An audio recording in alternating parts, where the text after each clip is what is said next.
December 1971 major রাও ফরমানারির পরিকল্পনায় আল বদর আল শামস রাজাকার বাহিনী দেশের শ্রেষ্ঠ বুদ্ধিজীবীদের ঢাকার রায়ের বাজার, মিরপুর, মোহাম্মদপুর সহ বিভিন্ন বধ্যভূমিতে নিয়ে গিয়ে হত্যা করে।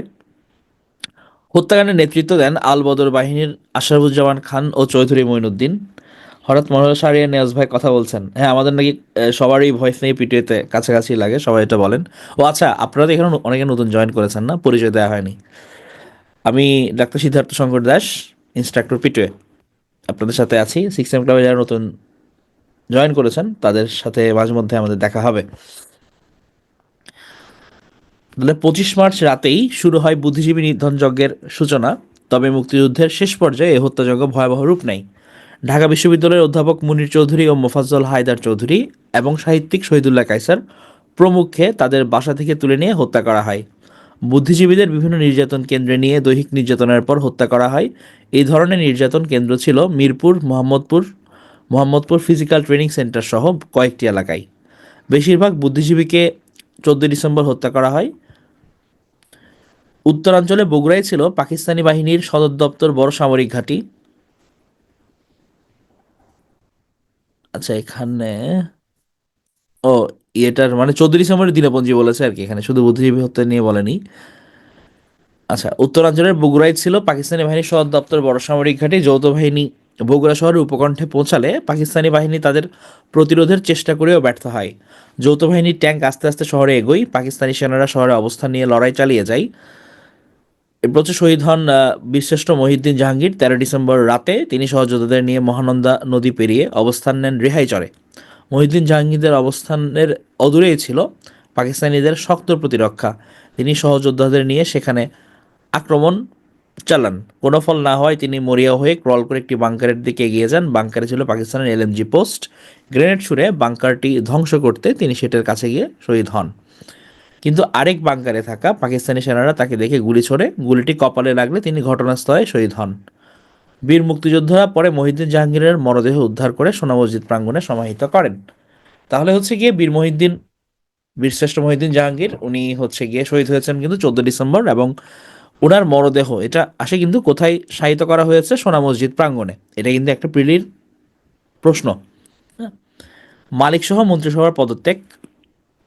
ঢাকার প্রতিরক্ষা বেষ্টনী যৌথ বাহিনীর চাপে ভাঙতে শুরু করলে পাকিস্তানি অনুগত গভর্নর ডাক্তার আবুল মোত্তালিব মালিক সহ মন্ত্রিসভার সদস্যরা একযোগে পদত্যাগ করেন। এর আগে সকালে গভর্নর হাউসে মালিক মন্ত্রিসভা ও প্রাদেশিক সরকারের উচ্চ পর্যায়ের এক বৈঠক শুরু হয়। খবর পেয়ে 3টি ভারতীয় জঙ্গি বিমান সেখানে হামলা চালায়। মালিক দৌড়ে এয়ার রেইড শেল্টারে গিয়ে আশ্রয় নিয়ে সেখানে পদত্যাগপত্র লেখেন। এরপর তার পদস্থ কর্মকর্তাদের নিয়ে রেড ক্রস ঘোষিত নিরপেক্ষ এলাকা হোটেল ইন্টারকন্টিনেন্টালে আশ্রয় নেন। এটা একটা গুরুত্বপূর্ণ প্রশ্ন। মুক্তিযুদ্ধের সময় হোটেল ইন্টারকন্টিনেন্টাল এটা ছিল হচ্ছে গিয়ে আপনার ওয়ার ফ্রি জোন বলা হতো এটাকে। হ্যাঁ, মানে যত বিদেশি সাংবাদিক আছে, যারা রাষ্ট্রদূত আছে, কেউ যদি থাকতে চায় তারা এখানে থাকতে পারবেন। এবং এই হোটেল ইন্টারকন্টিনেন্টাল এটা হচ্ছে যুদ্ধের আওতামুক্ত থাকবে। এটা হচ্ছে তখন এটা ঘোষিত ছিল war free zone. Red cross এটা ঘোষণা করেছিলেন। তারাও থাকতো এবং বিদেশি যারা কাজ করতো বিভিন্ন সংস্থা তারা ওখানে থাকতো ওই সময়টায়। তো এখানে হচ্ছে অ্যাটাক করা যেত না। তো এখানে কিন্তু হচ্ছে এবং যারা উঠতো অনেক বিদেশি কূটনৈতিকদের কাছে হচ্ছে পাকিস্তানি যে জান্তা বাহিনী আছে ওরা এমনভাবে একটা এনভায়রনমেন্ট ক্রিয়েট করার চেষ্টা করতো বা তাদেরকে ব্রিফ করতো যেন দেশে কিছুই হয়নি, ঢাকায় কিছুই হয়নি, এটা একটা গৃহযুদ্ধ টাইপ অবস্থা বা তেমন কোনো ঝামেলা না, যে একদল বিপদগামী লোকজন আছে তাদেরকে হচ্ছে তারা শায়েস্তা করবে, বিদ্রোহ দমন করবে, এরকম একটা ব্যাপার। যে এত ম্যাসিভ আকারে যে মুক্তিযুদ্ধ লেগে গেছে এটা হচ্ছে কি ওরা বুঝতে দিত না হোটেল ইন্টারকন্টিনেন্টালে যে যারা আছেন। তো এই কারণে দেখা যায় হচ্ছে গিয়ে ক্র্যাক প্লাটুনের যে মেম্বার যারা ছিলেন, হ্যাঁ আমাদের ক্র্যাক প্লাটুন, ওরা পরিকল্পনা করেন যে হোটেল ইন্টারকন্টিনেন্টালে কোনো একটা কাণ্ড ঘটাতে হবে। তাহলে হচ্ছে গিয়ে তারা বুঝতে পারবে বিদেশিরা যে না এখানে কোনো ঝামেলা হচ্ছে। পরবর্তীতে কিন্তু ওখানে একটা হ্যান্ড গ্রেনেড, একটা হাত বোমা বিস্ফোরণ হয়।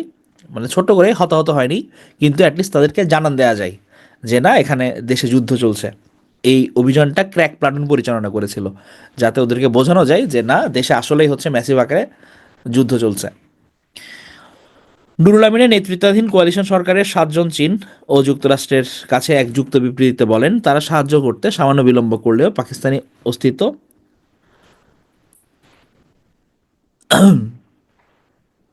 বিপন্ন হবে। লেফটেন্যান্ট জেনারেল এ কে নিয়াজির আগে পাঠানো বার্তার জবাবে দুপুরের পর আসা এক বার্তা ইয়াহিয়া খান যুদ্ধবিরতির অনুমোদন দেন। নিয়াজি সন্ধ্যায় ঢাকায় নিয়োজিত যুক্তরাষ্ট্রের কনসাল জেনারেল হারবার্ট ড্যানিয়েল স্পিভাকের কাছে যুদ্ধবিরতির প্রস্তাব দিয়ে চিঠি লেখেন। মুক্তিযুদ্ধকে কেন্দ্র করে ভারত পাকিস্তান সংঘর্ষ অবসানের লক্ষ্যে যুক্তরাজ্য ফ্রান্স নিরাপত্তা পরিষদের জন্য এদিন নতুন প্রস্তাব তোলে। পরিষদের সভাপতি বিকেলের আগে অধিবেশন শুরু হবে না। তারপরও ঢাকার পতন আসন্ন বুঝতে পেরে পরিষদের সদস্যরা অনানুষ্ঠানিক আলোচনা চালাতে থাকেন। যুক্তরাষ্ট্রের সপ্তম নৌবহরের 6 থেকে 7টি জাহাজ মালাক্কা প্রণালী পেরিয়ে সিঙ্গাপুর অতিক্রম করে যায়। ভারতের সংসদের নিম্নকক্ষ লোকসভায় ভারত মহাসাগরে যুক্তরাষ্ট্রের সপ্তম নৌবহরের উপস্থিতি নিয়ে আলোচনা হয়। আলোচনাকালে সদস্যরা এ নিয়ে সরকারকে ভীত না হওয়ার পরামর্শ দেন।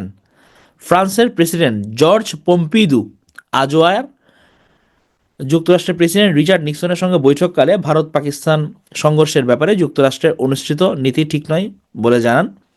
মস্কোয় সোভিয়েত ইউনিয়নের প্রধানমন্ত্রী অ্যালেক্সি কোসিগিন ভারত পাকিস্তান যুদ্ধ নিয়ে ভারতের পররাষ্ট্র মন্ত্রণালয়ের নীতি নির্ধারণী কমিটির চেয়ারম্যান ডিপি ধর দীর্ঘ আলোচনা করেন।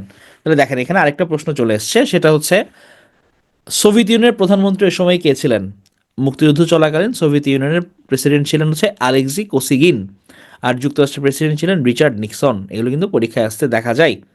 এখন দেখে আপনারা বলে ফেলেন, সোভিয়েত ইউনিয়নের প্রধানমন্ত্রী যদি অ্যালেক্সি কোসিগিন হয়ে থাকে, মুক্তিযুদ্ধকালীন সোভিয়েত ইউনিয়নের প্রেসিডেন্ট কে ছিলেন? প্রেসিডেন্ট ছিলেন কে? প্রেসিডেন্টের নাম কারো কি মনে আছে যারা মুক্তিযুদ্ধ বিষয়ক বলে পড়েছেন? প্রেসিডেন্ট কে ছিলেন দেখি, সকাল সকাল কারো মনে আছে কিনা? নিকোলাই পদগর্নি। ফাইন, হ্যাঁ, এটা হচ্ছে নিকোলাই পদকর্ণী ছিলেন। ধন্যবাদ।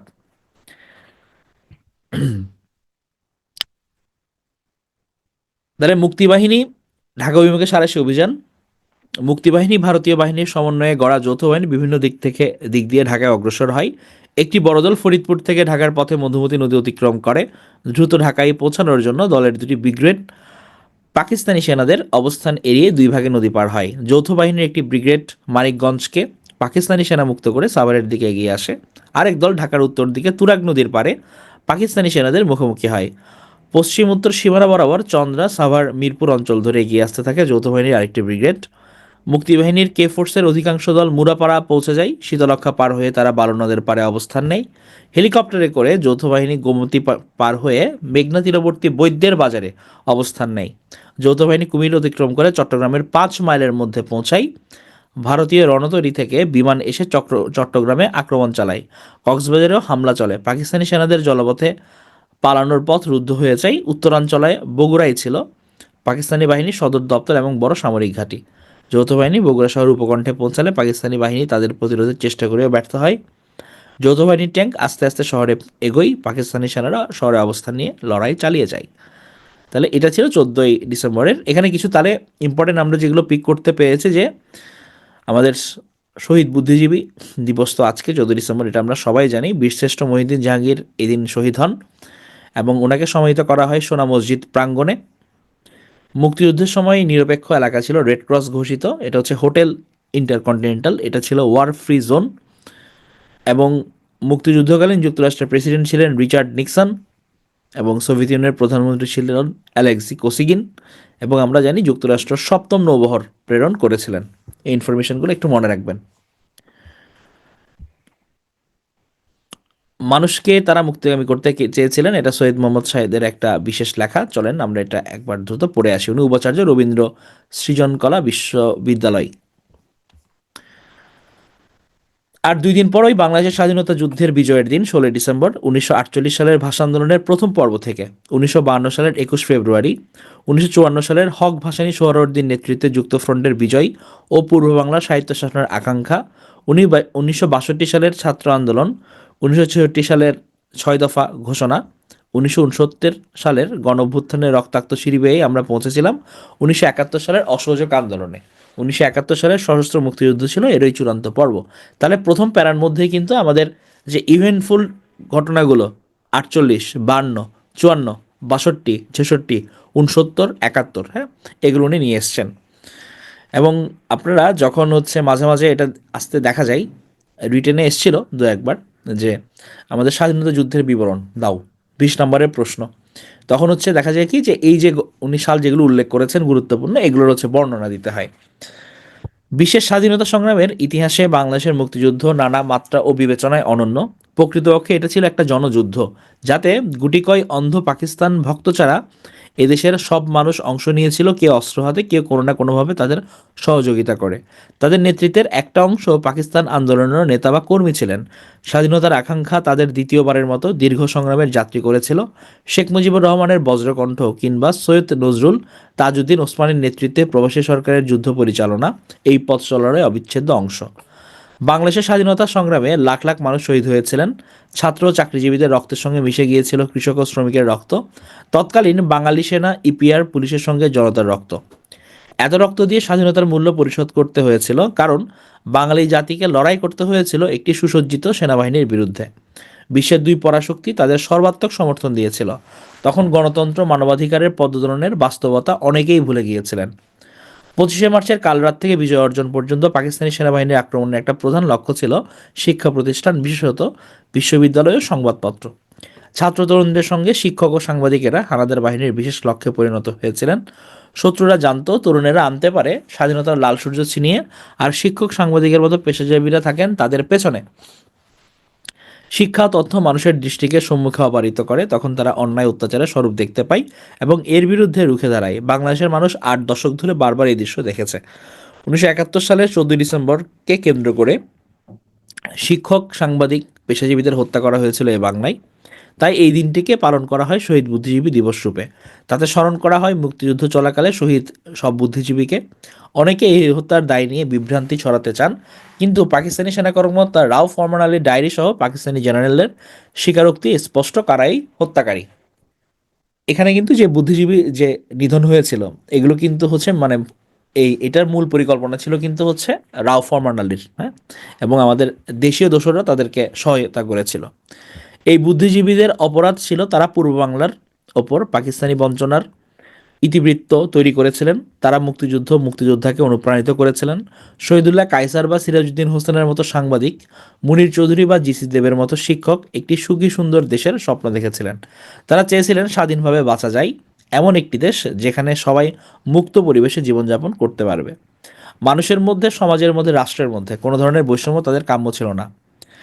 তারা কোনো সুবিধা লাভের জন্য এই লড়াইয়ে অংশ নেননি। বুদ্ধিতে আড়ষ্টতা মুক্ত করে জ্ঞানচক্ষু খুলে দিয়ে তারা মানুষকে যুক্তিবাদী, মুক্তিকামী করতে চেয়েছিলেন। শাসকচক্র সবসময় সত্যকে ভয় পায়, সত্যের কণ্ঠ রোধ করতে চায়। এই বুদ্ধিজীবী হত্যা তার আরেকটি নিষ্ঠুর দলিল। সম্প্রতি বিজয়ী জুলাই গণ অভ্যুত্থানে ছাত্র জনতার স্বপ্ন একটি বৈষম্যহীন সমাজের স্বপ্ন। শহীদ বুদ্ধিজীবীদের স্বপ্নের সঙ্গে এই স্বপ্ন অবিভাজ্য।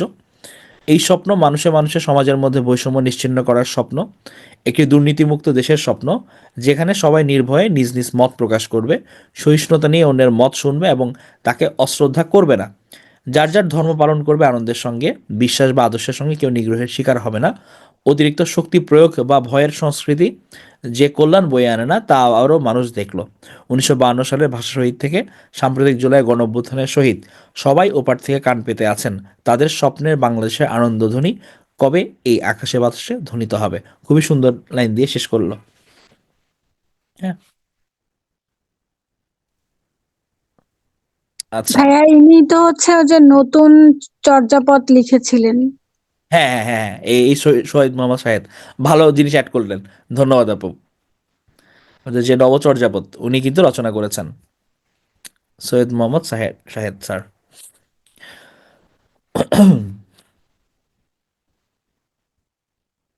আচ্ছা, নাফ নদী নিষেধাজ্ঞা প্রত্যাহার, মংডুতে আবার গুলির শব্দ। আপনারা জানেন যে এখানে আরাকান আর্মি ওরা তো এটা দখল করে নিয়েছে।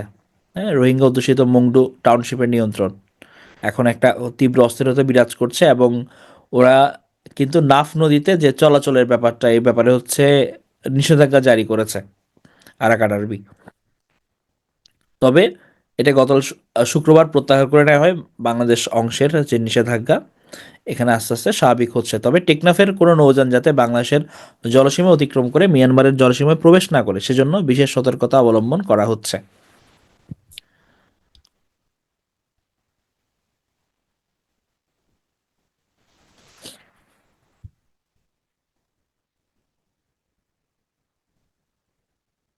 এটা একটা বৈঠক হয়েছে, এটা নিয়েই করেছেন যে সীমান্তে উত্তেজনা, আরাকান আর্মির সঙ্গে যোগাযোগের উদ্যোগ।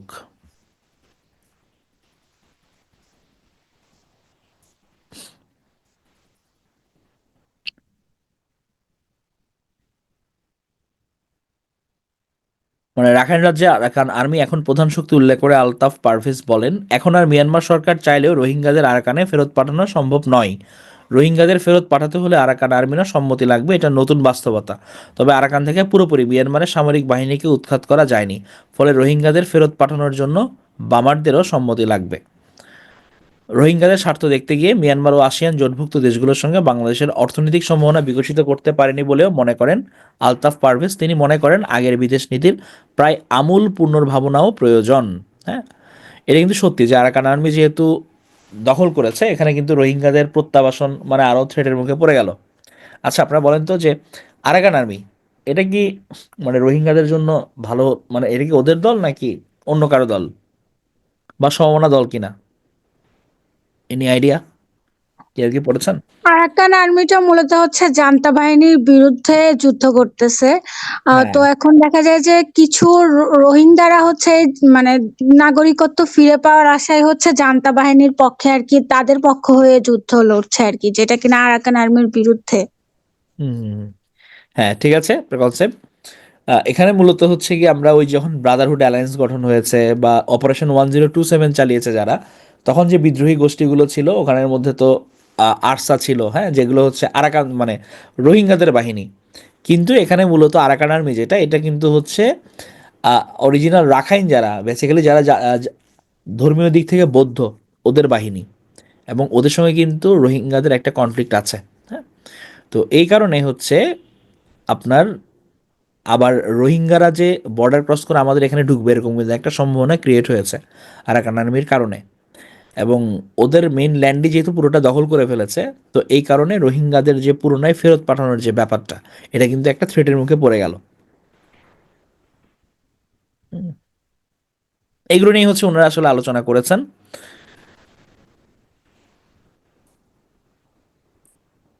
এবং রোহিঙ্গাদের ফেরত পাঠাতে বার্মা একসহ অন্যান্য আন্তর্জাতিক কৌশল কাজে লাগাতে সক্ষমতা বাড়ানোর প্রয়োজন বলে মনে করেন মাহফুজুর রহমান। তার প্রস্তাব, রোহিঙ্গাদের ফেরত পাঠাতে জান্তা সরকার, আরাকান আর্মি সহ অন্যান্য গোষ্ঠীর মতো সব পক্ষের সঙ্গে সুবিধা অনুযায়ী যোগাযোগ করা প্রয়োজন। রোহিঙ্গাদের উপর আন্তর্জাতিক সম্মেলন মধ্যপ্রাচ্যে না করে আসিয়ান দেশ হিসেবে মালয়েশিয়া করার প্রস্তাব দেন নিরাপত্তা বিশ্লেষক মেজর জেনারেল নাইম আশফাক চৌধুরী। তিনি বলেন, মিয়ানমার সরকার সবসময় রোহিঙ্গাদের সন্ত্রাসী ও বাংলাদেশি হিসেবে উপস্থাপনের চেষ্টা করে। একই অঞ্চলে একই সঙ্গে এই অঞ্চলে রোহিঙ্গারা ইসলাম প্রতিষ্ঠার চেষ্টা করছে বলে দাবি করে মিয়ানমার। ফলে মধ্যপ্রাচ্যে রোহিঙ্গা বিষয়ক সম্মেলন করলে মিয়ানমার বলতে পারে এই অঞ্চলকে ইসলামিকীকরণ করা হচ্ছে। ঢাকা বিশ্ববিদ্যালয়ের আন্তর্জাতিক সম্পর্ক বিভাগের শিক্ষক সাইমা আহমেদ মনে করেন, আন্তর্জাতিক আইন মেনে রোহিঙ্গাদের ফেরত পাঠাতে হবে। এজন্য মিয়ানমার সরকার, আরাকান আর্মি, রোহিঙ্গা জনগোষ্ঠী সহ সংশ্লিষ্ট সব পক্ষের সঙ্গে আলোচনা করা দরকার, অর্থাৎ সব স্টেক হোল্ডারের সঙ্গে বসে ওদেরকে দ্রুত পাঠানোর ব্যবস্থা করতে হবে। এটা হচ্ছে মূল কথা।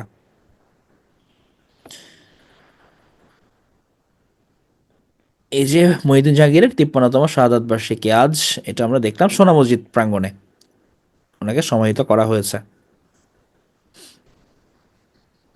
এবং উনি বরিশাল জেলায় জন্মগ্রহণ করেছিলেন।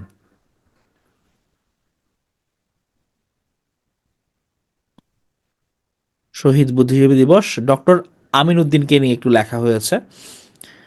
চলো আমরা ছোট করে একটু পড়ে আসি। হ্যাঁ, শহীদ আমিন উদ্দিন, উনি পেশায় ছিলেন বিজ্ঞানী, কর্মরত ছিলেন ঢাকা বিজ্ঞান গবেষণাগারের ঊর্ধ্বতন গবেষণা কর্মকর্তা। আচ্ছা, আরাফাত ভাইয়ের বাড়ির পাশে, বাহ।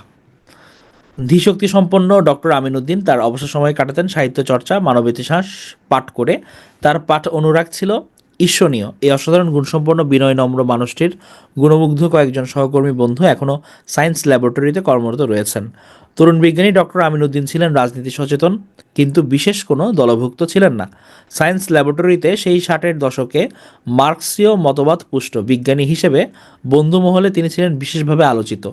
সমাজতন্ত্রে আস্থাশীল ডক্টর আমিনউদ্দিন বরাবরই পশ্চিম পাকিস্তানের মার্কিনী লেজুর বৃত্তি, বাঙালিদের প্রতি বৈষম্যের সমালোচনায় সোচ্চার ছিলেন।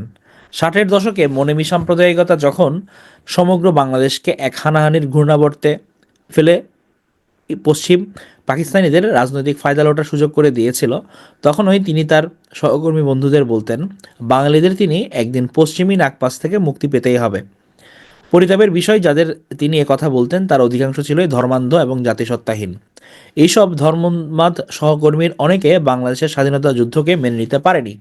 তাদের গোপন যোগাযোগের সূত্রেই ডক্টর আমিনউদ্দিনের নাম লিপিবদ্ধ হয়েছিল পাকিস্তানি বাহিনীর দোসর দালাল আলবদরদের তালিকায়। আমরা হারালাম একজন বিজ্ঞান অনুরাগী, সাহিত্যসেবী, প্রগতিবাদী, উজ্জ্বল সম্ভাবনাময় বাঙালিকে। হ্যাঁ, তাহলে দেখেন মানে নিজের মানুষজনই তার নাম লিস্টে তুলে দিচ্ছে। তাহলে তার জন্ম হয়েছিল পশ্চিমবঙ্গের বীরভূম জেলায়।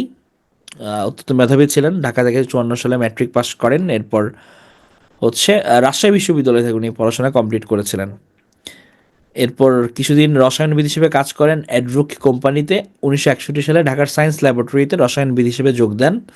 পরে লন্ডনে গিয়ে ওখানে ইউনিভার্সিটি ব্র্যাডফোর্ড থেকে উনি পিএইচডি লাভ করেন গবেষণা কর্মে, এরপর নিযুক্ত হন। তাহলে প্রগতির বিপরীত স্রোতরূপে কিন্তু উনি কাজ করেছিলেন, হ্যাঁ, সব কিছু। এবং ট্রেড ইউনিয়ন যে ছিল সায়েন্স ল্যাবরেটরির, সেখানকার পরামর্শদাতা হিসেবে উনি কাজ করতেন। প্রচণ্ড প্রগতিশীল ছিলেন এবং প্রগতিশীলতার কারণে কিন্তু বুর্জোয়া মনস্ক যেসব কর্মকর্তা, সিনিয়র যাদের পুঁজিবাদী মনোভাব প্রবল, তাদের গিয়ে তাদের সঙ্গে তার অবশ্যই ক্ল্যাশ লাগতো এবং উঁচু মহলে তার সমালোচনা করা হতো। উনি প্রত্যয় নামে একটা সাহিত্য পত্রিকা প্রকাশ করেন এবং 1971 সালে যখন যুদ্ধ শুরু হয়, তাহলে ওই সময় তার ভূমিকা কিন্তু প্রচণ্ড অনেক বেশি ছিল।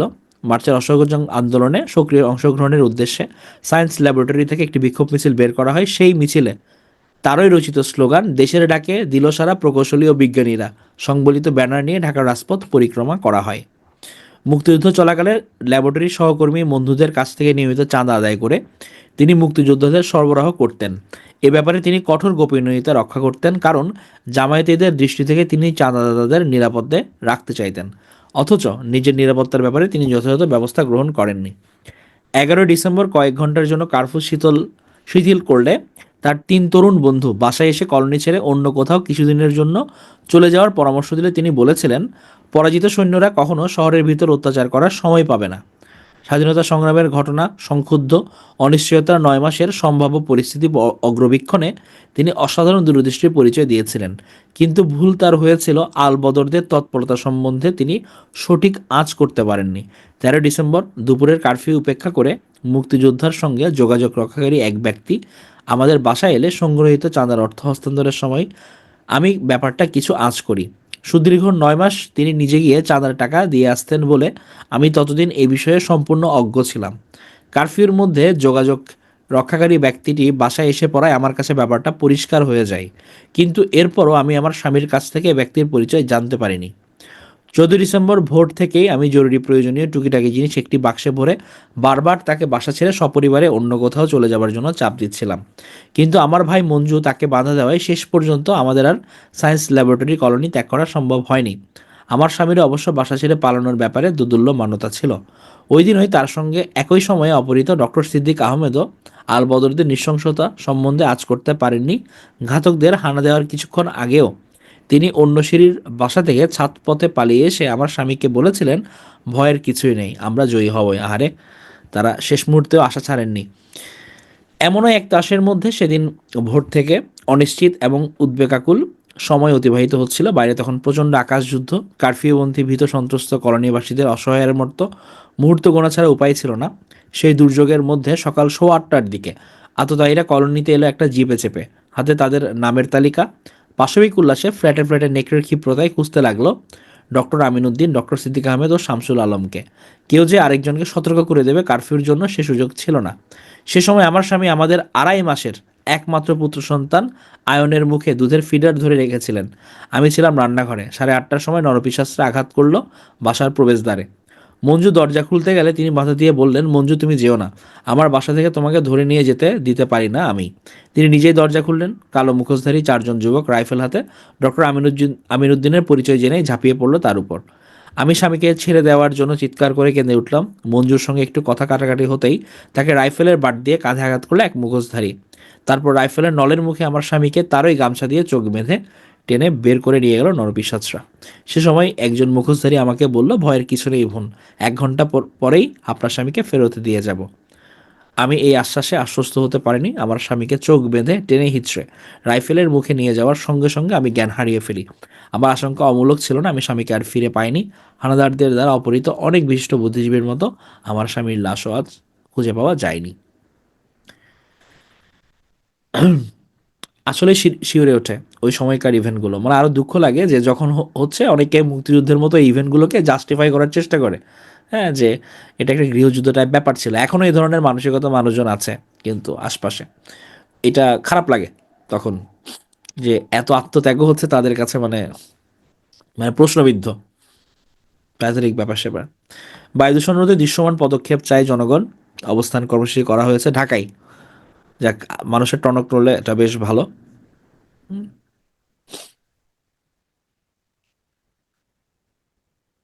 এই যেটা হচ্ছে এয়ার কোয়ালিটি ইন্ডেক্স যারা মোটামুটি করে, সেখানে হচ্ছে গিয়ে সুইজারল্যান্ড ভিত্তিক প্রতিষ্ঠান, ওদের নাম হচ্ছে আইকিউ এয়ার।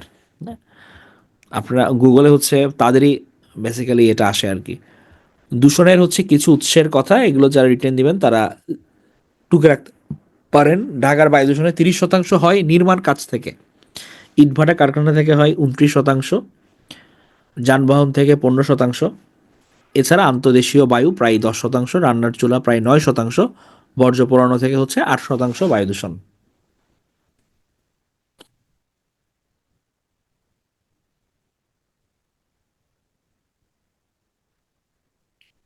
আনিস হক লিখেছেন শামসুজ্জোহা থেকে সাইদ।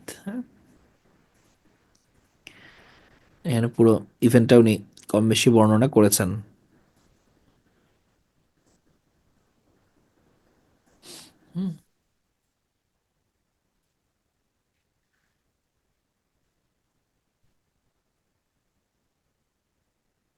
পুলিশীয় র্যাব প্রধান ক্ষমা চাইলেন, হুকুমদাতারা কি করবেন? এটা হচ্ছে বিভিন্ন যে অতীতে যে ঘটনা যেগুলো হয়েছে এসব ব্যাপারে হচ্ছে পুলিশ এবং র্যাব প্রধানের ক্ষমা চাওয়া, এগুলোর হচ্ছে কথা ওনারা বলেছেন। এটা নিয়ে হচ্ছে লিখেছেন আর কি গণঅভ্যুত্থানের। হ্যাঁ, মমিনুল ভাই, মানে এটা একই সুতায় গাঁথা আর কি। আপনার যে যার ভুলগুলো কেউ স্বীকার করে না, স্বীকার করলে কিন্তু হচ্ছে গিয়ে আপনার সবসময় ফেরার সুযোগ থাকে। হ্যাঁ, আপনি আপনি ভুল করবেন, বাট যদি স্বীকার না করেন, হ্যাঁ, যে এটা অন্যায় ছিল, হ্যাঁ, এটা মানে প্যাথেটিক হয়ে যায় ব্যাপারটা। আসাদ পর্ব শেষ, নতুন সিরিয়া গঠন কিভাবে হবে চলেন আমরা এটা একটু দেখি। সিরিয়ার প্রেসিডেন্ট বাশার আল আসাদের পতন বহু বছর ধরে দুর্বল শাসন, অর্থনৈতিক সংকট এবং সামাজিক সমস্যার ফল। এমনকি তার নিজের সমর্থক আলাউই সম্প্রদায়ও তার পক্ষে লড়াই করতে এগিয়ে আসেনি।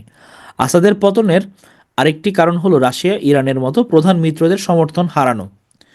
ইউক্রেন যুদ্ধ রাশিয়াকে দুর্বল করেছে। অন্যদিকে ইসরায়েলের হামাস এবং হিজবুল্লাহর বিরুদ্ধে অভিযানের ফলে ইরানের অবস্থানও দুর্বল হয়ে পড়েছে।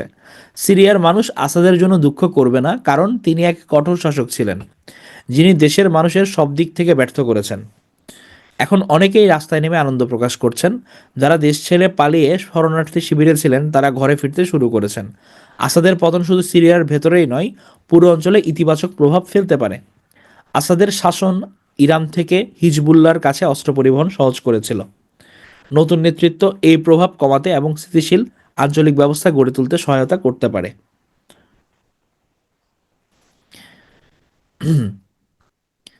মধ্যপ্রাচ্যে শক্তিশালী শাসকদের পতনের পর সাধারণত সহিংস অরাজকতা দেখা গেছে। শেষমেশ সেখানে স্থিতিশীল এবং অন্তর্ভুক্তিমূলক শাসন ব্যবস্থা গড়ে ওঠেনি। আসাদের শাসনকালে সংখ্যালঘু আলাউই সম্প্রদায় সংখ্যাগরিষ্ঠ সুন্নি জনগোষ্ঠীর উপর শাসন চালিয়েছিল। এটি প্রতিশোধের তথা খুনোখুনির আশঙ্কা তৈরি করেছে। তাছাড়া সিরিয়ায় বৈচিত্র্যময় জনসংখ্যা জাতিগত এবং সাম্প্রদায়িক বিভাজনের রাজনীতির শিকার হতে পারে। গৃহযুদ্ধের কারণে দেশটির বিভিন্ন অঞ্চল শত্রুতাপূর্ণ বিভিন্ন গোষ্ঠীর নিয়ন্ত্রণে ছিল। এর মধ্যে সিরিয়ার কুর্দিরা পিকেকের সঙ্গে যুক্ত, আর পিকেকে তুরস্কে একটি সন্ত্রাসী সংগঠন হিসেবে পরিচিত। তুরস্ক সিরিয়ার উত্তরাঞ্চলের একটি বড় অংশ দখলে নিয়েছিল। এই বিদ্যমান বিভাজনের মধ্যে চরমপন্থী গোষ্ঠীগুলো আসাদের পতন এবং এর ফলে সৃষ্ট অস্থিরতার সুযোগ নিতে পারে।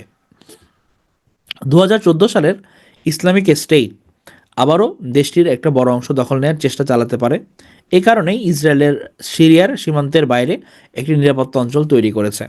সিরিয়ার অস্ত্রভাণ্ডার ধ্বংস করছে যাতে সেগুলো ইসরায়েলের স্বার্থবিরোধী কোনো গোষ্ঠীর হাতে না পড়ে। বাশারকে হটিয়ে দেয়া গোষ্ঠী হায়াত তাহরির আল শাম প্রথমে আল কায়দার শাখা হিসেবে গঠিত হয়েছিল। এখনও যুক্তরাষ্ট্রসহ অনেক দেশের কাছে এইচটিএস সন্ত্রাসী সংগঠন হিসেবে তালিকাভুক্ত। যদি এইচটিএস নেতারা একটি জাতীয় সরকার গঠনের লক্ষ্যে সংযম ও অন্তর্ভুক্তিমূলক নীতির প্রতিশ্রুতি দিয়েছেন, তবে তাদের দমন নিপীড়নের অতীত ইতিহাস আছে। এছাড়া সিরিয়ার প্রতিদ্বন্দ্বী গোষ্ঠীগুলো একসঙ্গে কাজ করতে রাজি না হয়ে নিজেদের মধ্যে প্রতিশোধ নেওয়ার চেষ্টা চালাতে পারে। অন্যদিকে সিরিয়ায় ইরানের প্রভাব অনেক কমে গেলেও ইরান এখনও তার ক্ষমতা ধরে রাখার চেষ্টা করবে। বিশেষ করে ইরানের পুরনো মিত্র আলাউই সম্প্রদায় ক্ষমতা দখলের জন্য তাদের প্রতিদ্বন্দ্বীর সঙ্গে লড়াই করতে পারে। এসব কারণে সিরিয়ার ভবিষ্যৎ নিয়ে উদ্বেগ থেকেই যাচ্ছে। একটি কার্যকর রাষ্ট্র পুনর্গঠন করতে হলে প্রথমে দেশের আঞ্চলিক অখণ্ডতা ফিরিয়ে আনতে হবে। এটি তখনই সম্ভব যখন বিভিন্ন গোষ্ঠী নিজেদের স্বায়ত্তশাসনের কিছুটা ছাড় দিয়ে জাতীয় ঐক্যের স্বার্থে ক্ষমতা ভাগাভাগি করে রাজি হবে। পাশাপাশি একটি নতুন সামাজিক চুক্তি তৈরি করতে হবে যা জনগণকে যথাযথ নিরাপত্তা এবং অর্থনৈতিক সুযোগ দিবে। তুরস্ক যুক্তরাষ্ট্রকে সিরিয়ায় তাদের মিত্রগোষ্ঠীর উপর চাপ প্রয়োগ করতে হবে যাতে তারা নতুন অন্তর্বর্তীকালীন সরকারকে সহযোগিতা করে নিদেন পক্ষে বিরোধিতা না করে। সিরিয়ার জন্য আগামী কয়েক মাস অত্যন্ত গুরুত্বপূর্ণ, কারণ সংঘাত পরবর্তী সমাজগুলোকে স্থিতিশীল করার প্রচেষ্টাগুলোর ইতিহাস ব্যর্থতায় ভরা। গত 13 বছরের সিরিয়া, আফগানিস্তান, ইরাক ও লিবিয়া তার উদাহরণ। সে কারণে সিরিয়া পুনর্গঠন সঠিকভাবে করতে হবে, সেটি করার সময় এখনই। আশরাফুল ভাই বলেছেন ইসরায়েল তো সুযোগ পেল ভালো। হ্যাঁ, এখানে আপনার যারা বিরোধী বাহিনী ছিল, হ্যাঁ, তাদের কিন্তু ব্যাকড বাই ইসরায়েল এবং ইউএসএ। হ্যাঁ, তো স্বাভাবিকভাবেই হচ্ছে গিয়ে আপনার ওরা পুরোটা অর্থায়ন করেছে, এবং যেহেতু বাশার আল আসাদ ইরান এবং রাশিয়ার অ্যালাই ছিল, এবং সিরিয়ার মধ্য দিয়ে কিন্তু হচ্ছে ইরানের অস্ত্রগুলো যেত যে ফিলিস্তিনের যুদ্ধে যে যারা সংগ্রাম করছে তাদের কাছে। তো স্বাভাবিকভাবেই হচ্ছে গিয়ে সিরিয়ার যে পতন, বাশার আল আসাদের পতন, এটা কিন্তু হচ্ছে গিয়ে আপনার তাদের জন্য খুবই পজিটিভ, ইসরায়েল এবং আমেরিকার জন্য। হ্যাঁ, এবং আপনারা দেখছেন এখন কিন্তু ইসরায়েলিরা যত গুরুত্বপূর্ণ স্থাপনা আছে এটা ওরা ধ্বংস করে দিচ্ছে। এখন এই যে বিদ্রোহী গোষ্ঠী আছে, ওরা যদি মানে নিজেদের মধ্যে যে গ্রুপিং, এতগুলো যে গ্রুপ আছে সিরিয়ার মধ্যে, ওরা যদি একতাবদ্ধ না হয়ে নিজের দেশের সার্বভৌমত্ব রক্ষা করতে না পারে, তাহলে সেক্ষেত্রে কিন্তু এটা মানে মারাত্মক, অ্যাটলিস্ট ফিলিস্তিন যুদ্ধের জন্য ভালো পরিণতি বয়ে আনবে না। কারণ আপনার এই অঞ্চলের মধ্যে ইসরায়েলের কিন্তু একটা গ্রেটার ইসরায়েল এস্টাবলিশ করার ওদের প্ল্যান কিন্তু অনেক দিন ধরে আছে, যে শুধুমাত্র যে তারা ফিলিস্তিনের বাকি ভূখণ্ডটুকু দখল করে, ব্যাপারটা এরকম না। বাট মধ্যপ্রাচ্যে ম্যাক্সিমাম যাতে হচ্ছে ইসরায়েলের শাসনটা কায়েম করা যায়, এটা হচ্ছে ওদের প্ল্যান আছে। তো এই জিনিসটা হচ্ছে লক্ষ্য রাখতে হবে আর কি। আর এখানে যেহেতু কুর্দিস্তানের কথা বলেছে এবং আমাদের তানভীর ভাই, আমি গ্রুপে মেনশন করেছিলাম, উনি কোনো রিপ্লাই করেননি। তো উনি হচ্ছে কুর্দিদের নিয়ে একটা প্রশ্ন করেছিল যে কুর্দিদের রাজধানী ইরবিল কেনা, ওর ইরবিলটা কিভাবে হলো বা এটার কাহিনীটা কি? উনি কি আছেন যিনি আমাকে প্রশ্নটা করেছিলেন? দুবার করেছেন কিন্তু আপনি, 2 সেশনে। আমি বলেছিলাম যে সিরিয়ার সংকট যখন পড়াবো তখন হচ্ছে বলে দিব। ভাইয়া কি আছেন কি না? যাই হোক, আমি এটা বলে দিচ্ছি। এটা হচ্ছে গিয়ে আপনারা জানেন যে এই যে কুর্দি কুর্দি বাহিনীটা, এরা মূলত হচ্ছে বেদুইন জাতি। হ্যাঁ, তারা সুন্নি মুসলমান। এখন বেদুইন জাতি বলে তাদের কিন্তু নির্দিষ্ট কোনো ভূখণ্ড নেই।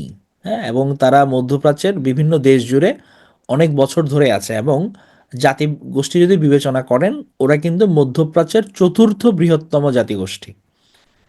তো এখন যেহেতু তাদের মেইনল্যান্ড নাই, এবং যখন তুরস্কর সঙ্গে সেভার্স চুক্তি করা হয়েছিল ওই যে প্রথম বিশ্বযুদ্ধের পর, হ্যাঁ, যখন তাদের সঙ্গে সেভার্স সন্ধি করা হয়, ওই সেভার সন্ধির মধ্যে হচ্ছে গিয়ে একটা ক্লজ ছিল এরকম যে এই যে কুর্দিদের একটা কুর্দিস্তান প্রতিষ্ঠা করার জন্য একটা ল্যান্ডের একটা প্রমিস ছিল।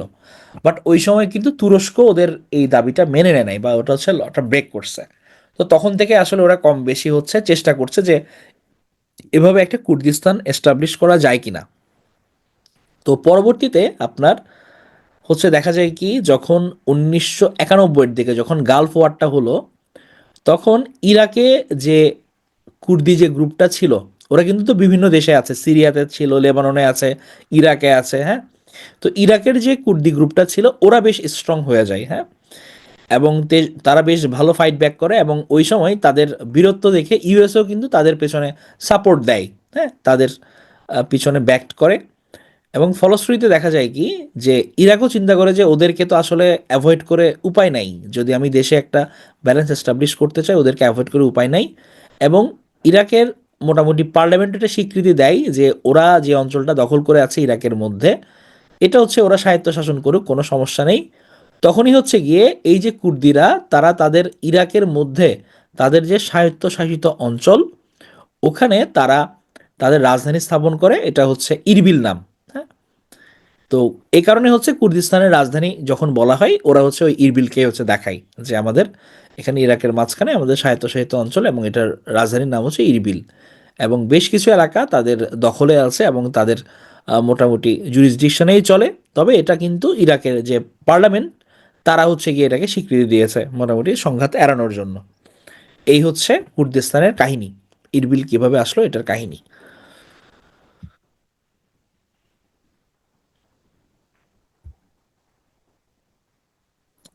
ছুটির দিনেতে দেওয়া হয়েছে বিভিন্ন আপনার শহীদ বুদ্ধিজীবীদের নিয়ে কাহিনী, আপনারা এটা পড়ে নেবেন পরে। নিজেদের পছন্দের সিরিয়ার ভবিষ্যৎ সাথে যুক্তরাষ্ট্র, অ্যান্টনি ব্লিংকেন।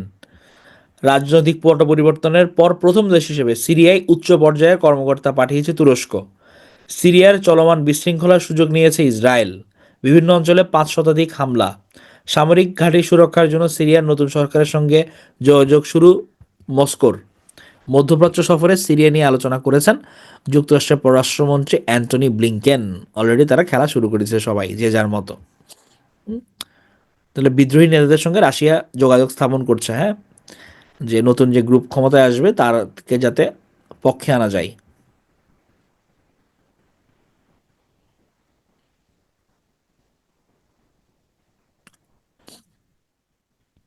চীন ও ভারতের বিনিয়োগে বড় লাভ। হুম, তাহলে কোন দেশের কত বিনিয়োগ? আমাদের 23-24। যুক্তরাজ্য, চীন, কোরিয়া, ভারত, যুক্তরাষ্ট্র। যুক্তরাজ্য সবচেয়ে বেশি ইনভেস্ট করেছে, 50.65 কোটি ডলার। আচ্ছা, আপনারা আছেন নাকি? সবাই ঘুমাচ্ছেন যে শীত পড়ছে,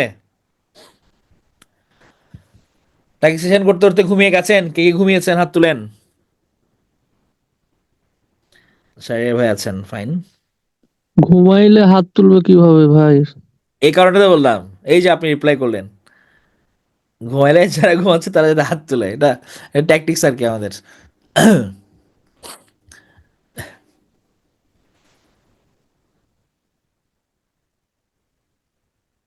আচ্ছা হ্যাঁ, রেহিনু বাবা, আমি হচ্ছে দেখাই দিব এটা।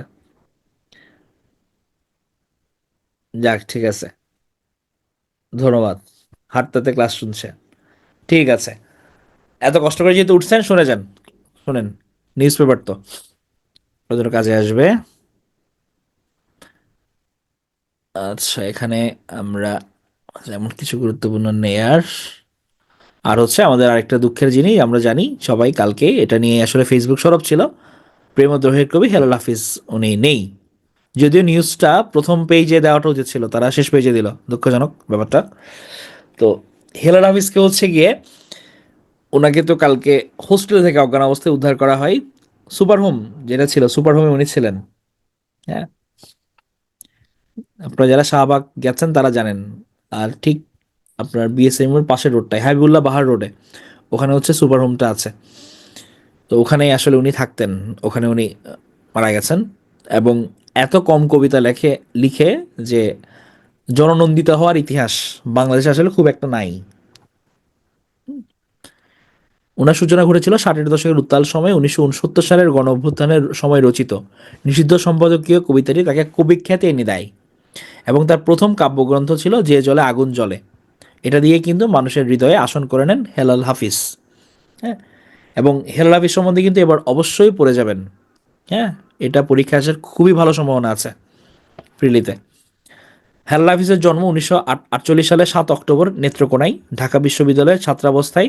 1972 সালে তিনি তৎকালীন জাতীয় সংবাদপত্র দৈনিক পূর্বদেশে যোগ দেন। 1975 সাল পর্যন্ত তিনি ছিলেন দৈনিক পূর্বদেশের সাহিত্য সম্পাদক। 1976 সালের শেষ দিকে তিনি দৈনিক দেশ পত্রিকার সাহিত্য সম্পাদক পদে যোগ দেন। তাহলে ওনার সম্বন্ধে ডিটেলস পড়ে নেবেন। আমাদের চিরকুমার কবি ভালোবাসতেন হচ্ছে হেলেন নামে এক মেয়েকে। তার বাবা ছিলেন পুলিশের দারোগা। হেলেনের সঙ্গে তার সম্পর্ক মেনে নেয়নি ওই পুলিশ বাবা। পরবর্তীতে উনি হচ্ছে হেলাল হাফিজ ভগ্ন হৃদয়ে ঢাকায় চলে আসেন, ঢাকা বিশ্ববিদ্যালয়ে ভর্তি হন। যথারীতি হচ্ছে তার বই প্রকাশিত হয় ওই সময়, যে জলে আগুন জ্বলে, এবং বইটা ওই সময় তো ব্যাপক খ্যাতি লাভ করে। তো কাকতালীয়ভাবে হেলেনের হাজব্যান্ড, হেলেনের তো বিয়ে হয়ে গিয়েছিল, হেলেনের হাজব্যান্ড হচ্ছে ওই বইটা নাকি হচ্ছে হেলেনকে গিফট করে। তো হেলেন দেখে যে পুরো বই জুড়ে তো হেলেনকে নিয়ে কবিতা। তো এটা হচ্ছে গিয়ে তার মানে প্রচণ্ডভাবে মন ভেঙে দেয় হেলেনের। এবং বলা হয় হেলেন নাকি হচ্ছে মানসিকভাবে পুরো বিপর্যস্ত হয়ে যান, কাইন্ড অফ তার উন্মাদ দশা হয়ে যায়, এবং সে কিন্তু পরবর্তীতে আর স্বাভাবিক হতে পারেননি। এখন হেলেনের এই ঘটনার জন্য কবি হেলাল হাফিজ উনি নিজেকে দায়ী করেন যে আমার কারণে হয়েছে, আমি লিখেছি এটা দেখে হেলেনের এই অবস্থা, এবং উনি শেষ জীবন পর্যন্ত হচ্ছে ওনাকে মানে কাইন্ড অফ ক্ষমা করতে পারেননি বা ইভেন্টটা হচ্ছে ভুলতে পারেননি ওনার নিজেকে নিজেই উনি। মানে বেশ স্যাড স্টোরি। শুভ ভাই ক্যাডার না হলে বিয়ে দিবে না? ও গড, এটা তো মানে খুবই দুঃখজনক। তাহলে তো বিয়ে তো ক্যাডারের সাথে দিচ্ছে, আপনার সাথে দিচ্ছে না। এটা আমরা তীব্র প্রতিবাদ জানাচ্ছি। এটা কি কথাবার্তা বলেন? বলেন যে দেখো ক্যাডারের, আরে বিয়ে ক্যাডার কি সব কিছু নাকি? কি এক অবস্থা! বাপ মা মানে সোশ্যাল স্ট্যাটাসের জন্য কি অবস্থা! আমরা তীব্র প্রতিবাদ জানাচ্ছি 6 এম ক্লাবের পক্ষ থেকে।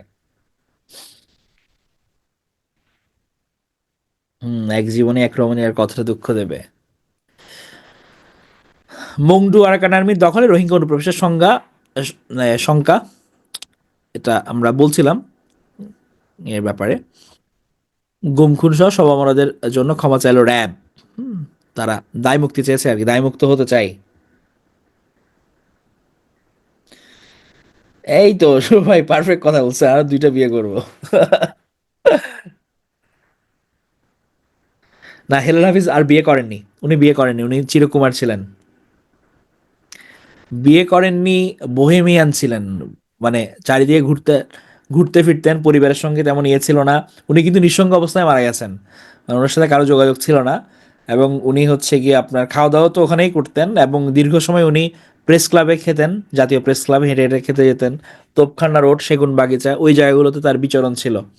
মানে বেশ একজন উঁচুমানের কবি, দুই বাংলায় সমান জনপ্রিয় ছিল। কিন্তু দুঃখজনকভাবে হচ্ছে আমাদের রাষ্ট্রীয় পৃষ্ঠপোষকতা হচ্ছে ওনাকে কখনোই করা হয়নি, এটা দুঃখজনক। যে ওনাকে একটা পুনর্বাসনের ব্যবস্থা করা বা হচ্ছে কবি তো, তো ওনাদেরকে কখনোই ওরকম মর্যাদাটা দেওয়া হয় নাই। মানে এটা খুব একটা খারাপ লাগার একটা ব্যাপার, যে সরকার আসলে এই যে ধরেন ভুয়া ভুয়া যে অভিনেতা আছে, এদেরকে যে পরিমাণ হচ্ছে গিয়ে দেখা যায় কি সমাদর করে, এই ধরনের কবিদের হচ্ছে গিয়ে পুনর্বাসন করাটা না করাটা দুঃখজনক। ও আচ্ছা আচ্ছা, আরাফাত ভাই দেখেছিলেন। হ্যাঁ, ফাইন। মানে এগুলো খুব দুঃখজনক। মানে আসলে দেখেন কবি লেখক এরা আপনার সাহিত্য দর বলেন, মানুষ হিসেবে হচ্ছে এদের স্থান কিন্তু অনেক উপরে। বাট ওই যে ভাত খাওয়ার যুগে আমাদের যখন হচ্ছে জীবিকাটাই মূল কাহিনী হয়ে যায়, বেঁচে থাকাটাই মূল কাহিনী হয়ে যায়, আমরা হচ্ছে ওই মানুষগুলোকেই হচ্ছে গিয়ে মানে ভুলে যাই বা প্রকৃত সম্মান দিই না। আপনারা দেখেছেন কিনা জানি না, জয় গোস্বামী কিন্তু কিছুদিন আগে বলেছেন, জয় গোস্বামী এত বড় একজন কবি, তো উনি বলেছেন যে উনি আর কবিতা লিখবেন না। কেন লিখবেন না? কারণ কবিতা লিখে তো ভাই ভাত খাওয়া যায় না। ওনার ওনার ওয়াইফ, জয় গোস্বামীর ওয়াইফ হচ্ছে খাবার ডেলিভারির কাজ করেন, এটা করেই তাদের সংসার চলে। তারা হচ্ছে লিখে কোনো তাদের মানে সংসার চলে না, এই কারণে উনি আর কবিতা লিখবেন না। জয় গোস্বামীর মতো কবি এটা বলেছেন। আমি এমন একজন হচ্ছে গিয়ে লেখককে জানি যিনি প্রচণ্ড ভালো লেখেন, প্রথম আলোর ক্রীড়া সাংবাদিকও ছিলেন। তো ওনার সঙ্গে আমার পরিচয় আছে। ওনার গত বইমেলায় একটা উপন্যাস প্রকাশিত হয়েছিল, 50টা কপিও সেল হয় নাই এখন পর্যন্ত। এত ভয়াবহ অবস্থা, এত ভালো লেখক। তো উনি স্ট্যাটাস দিয়েছিলেন যে আমার আসলে হচ্ছে আরও 50টা বই বাকি আছে, প্রকাশককে আমি বলেছিলাম প্রথম মুদ্রণে 100টা প্রকাশ করতে, আরও 50টার অধিক বই বাকি আছে, আপনারা কেউ যদি অনুগ্রহ করে যদি কেনেন তাহলে প্রকাশকের হচ্ছে, উনি নিজের কথা বলছেন না, উনি বলছে অ্যাটলিস্ট প্রকাশক যে টাকাটা ইনভেস্ট করেছে এটা হলে উঠে আসে, আপনারা অনুগ্রহ করে কিনুন, যদি না কিনেন তাহলে আমাকে ধার কর্জ করে হলেও তাকে দায় মুক্তি দিতে হবে, তার থেকে বইগুলো আমাকে কিনে নিতে হবে। মানে কি প্যাথেটিক অবস্থা, চিন্তা করেন। মানে এখন হচ্ছে কি আমাদের টেকনোলজির যুগে আমরা এতই আবদ্ধ হয়ে গেছি এই স্ক্রিনের উপর, আমরা আসলে হচ্ছে বই পড়ার আমাদের সে অবকাশটুকু নাই, আমরা বই কিনি না। মানে এবং এটার ফলে যে আমরা যে কবি সাহিত্যিক যে কি পরিমাণ ক্ষতির সম্মুখীন করছি আমরা এটা অজান্তেই, আমরা নিজেরা এটা বুঝতে পারি না। সবারই একই অবস্থা, মানব বন্ধু বলেন, সব লেখকদের বলেন। তো এই কারণে আসলে হচ্ছে সবার প্রতি অনুরোধ থাকে ভালো ভালো বই পড়বেন, হ্যাঁ বই কিনে পড়বেন। হুম, তাহলে সবার ভালোটা হয় আর কি। সিরিয়ায় রাষ্ট্র ব্যবস্থা নিয়ন্ত্রণ প্রতিষ্ঠার চেষ্টায় এইচটিএস, হায়াত তাহারির আল শাম, এইচটিএস,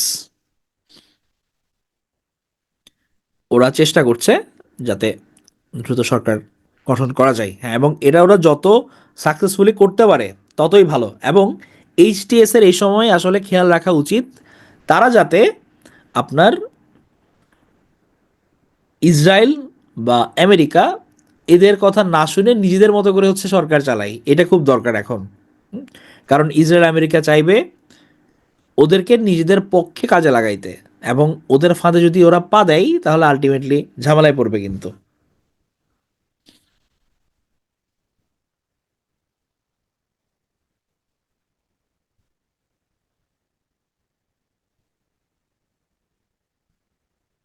সার্ক সক্রিয় হলে এই অঞ্চলের দেশগুলো আহ্বান হবে।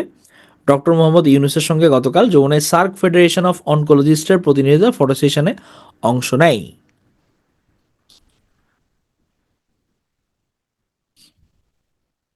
দামাস্কাসের 25 কিলোমিটার দূরে ইসরায়েলি ট্যাঙ্ক। হ্যাঁ, বিআইজিডির জরিপ, এখন নির্বাচন হলে কোন দলকে ভোট দেবেন এই প্রশ্নের উত্তরে 38% মানুষ বলেছেন তারা কোনো সিদ্ধান্ত নেননি। শিক্ষার্থীরা রাজনৈতিক দল করলে ভোট দেবেন বলেছেন 40% এই জরিপে। এবং এখানে বলেছেন এই মুহূর্তে সমস্যা হচ্ছে অর্থনীতি। হ্যাঁ, 67% বলেছেন অর্থনৈতিক সমস্যা। অর্থনৈতিক সমস্যা বলতে বোঝানো হয়েছে দ্রব্যমূল্যের ঊর্ধ্বগতি, অর্থনৈতিক ও ব্যবসায়িক মন্দার বিষয়টি। অন্যদিকে 9% মানুষ বলেছেন প্রধান সমস্যার কথা বলতে গিয়ে রাজনৈতিক অস্থিরতা এবং অসহিষ্ণুতার বিষয়টি উল্লেখ করেছেন। BRAC institute of governance and development studies ওরা হচ্ছে এই সার্ভেটা করেছিলেন।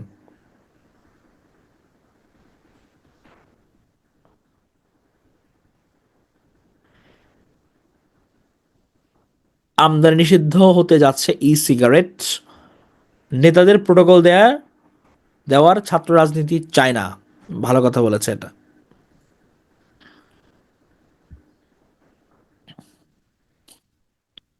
1974 সালের দুর্ভিক্ষ থেকে যে শিক্ষা পাওয়া গেছে চলেন আমরা এটা একটু করে দেখি। শেখ মুজিবের আওয়ামী লীগ সরকারই স্পষ্টত এই দুর্ভিক্ষের জন্য দায়ী ছিল। কারো শাসনামলে যখন কোনো দুর্যোগ ঘটে তখন সেই সরকারকে তার দায় নিতে হয়। সন্দেহ নেই যে দুর্ভিক্ষের ফলে আওয়ামী লীগ সরকারের প্রতি জনগণের অসন্তোষ এবং হতাশা বেড়েছিল ব্যাপকভাবে। দুর্ভিক্ষ হয়তো অন্যতম একটি বিষয় যে কারণে 1975 সালে শেখ মুজিব ও তার পরিবারের নৃশংস হত্যাকাণ্ডের পর জনগণের মধ্যে কোনো রকমের শোক দেখা যায়নি। কোনো বিপর্যয় সম্পর্কে কেউ কথা না বললে সেখান থেকে শিক্ষা নেওয়া কঠিন। এ বিষয়ে কোনো চলচ্চিত্র নেই, উপন্যাসও কম, আর অমর্ত্য সেনের বিখ্যাত প্রবন্ধটি ছাড়া এমন একটি ঘটনা নিয়েও গবেষণাও খুবই কম।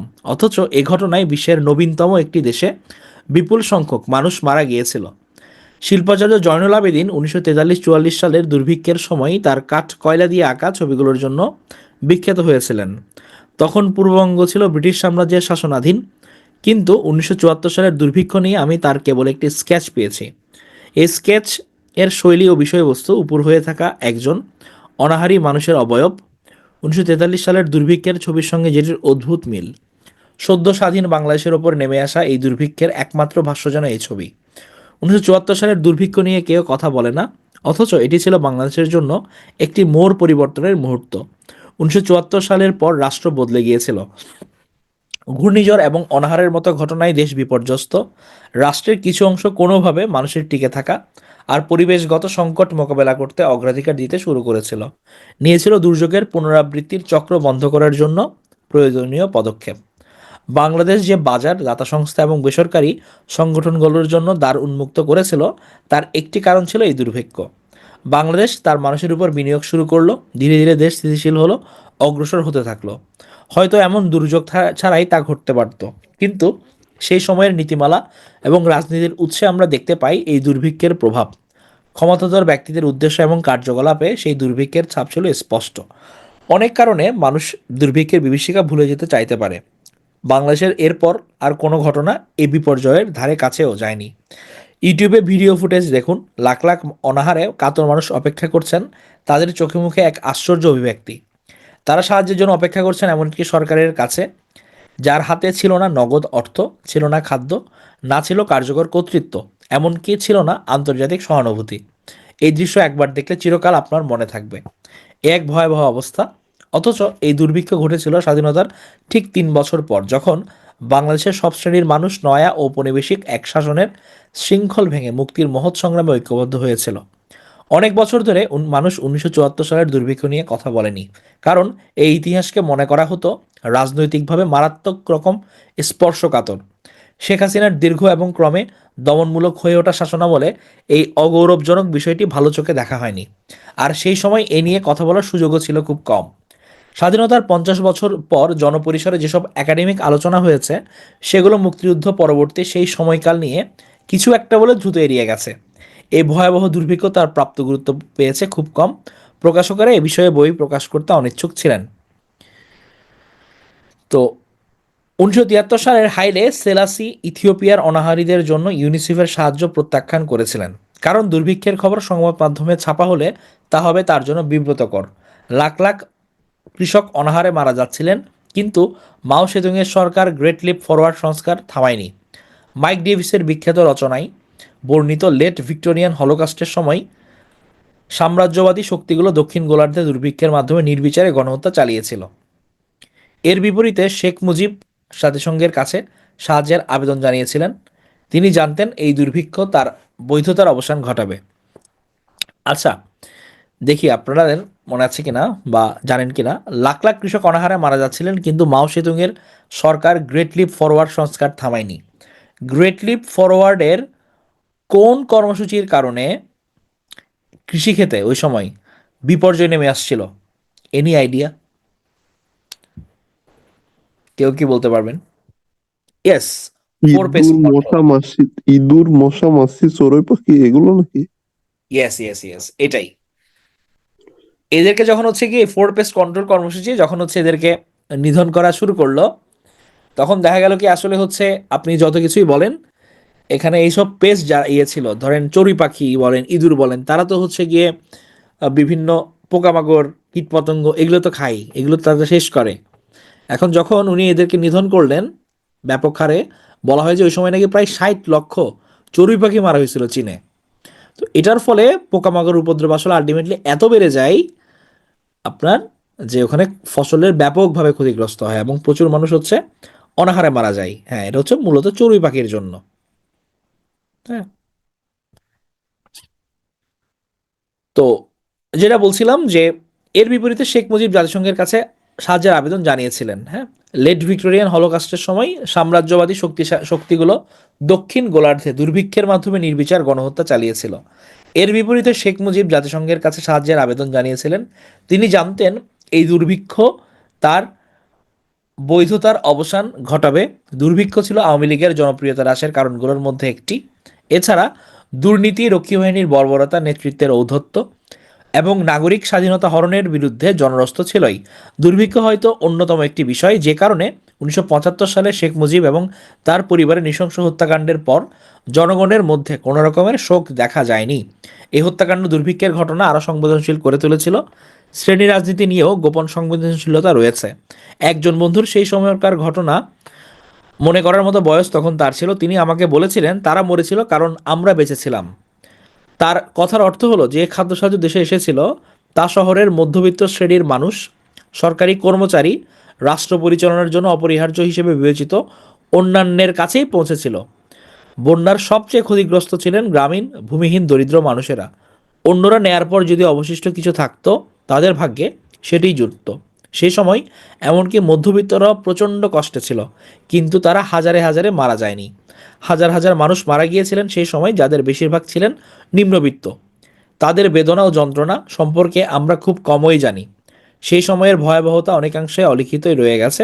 সে সময়ের কথা যাদের মনে আছে তাদের বয়স তখন 70 বছরের আশপাশে হবে। এই দুর্যোগ থেকে দৃষ্টি সরিয়ে রাখার অনেক কারণ আছে, তবে এর থেকে শিক্ষা গ্রহণের প্রয়োজন আরও বেশি। বাংলাদেশের অসাধারণ অগ্রগতি হয়েছে। এক মেলথাসীয় ঝুড়ি থেকে এই দেশ এখন তুলনামূলকভাবে অন্তর্ভুক্তিমূলক উন্নয়নের সফল গল্পে রূপান্তরিত হয়েছে। এসব অনেকাংশেই 1974 সালের দুর্ভিক্ষের শিক্ষা থেকে পাওয়া। এখন উনি হচ্ছে গিয়ে 1974 সালের দুর্ভিক্ষের কারণ অনেক, তবে মহিউদ্দিন আলমগীরের ফেমিনিন সাউথ এশিয়া এবং রেহমান সোবহানের politics of food and famine এর বিশ্লেষণ সহ কিছু নির্ভরযোগ্য সূত্র থেকে 4টি ব্যাখ্যা প্রধান বলে বিবেচিত হতে পারে।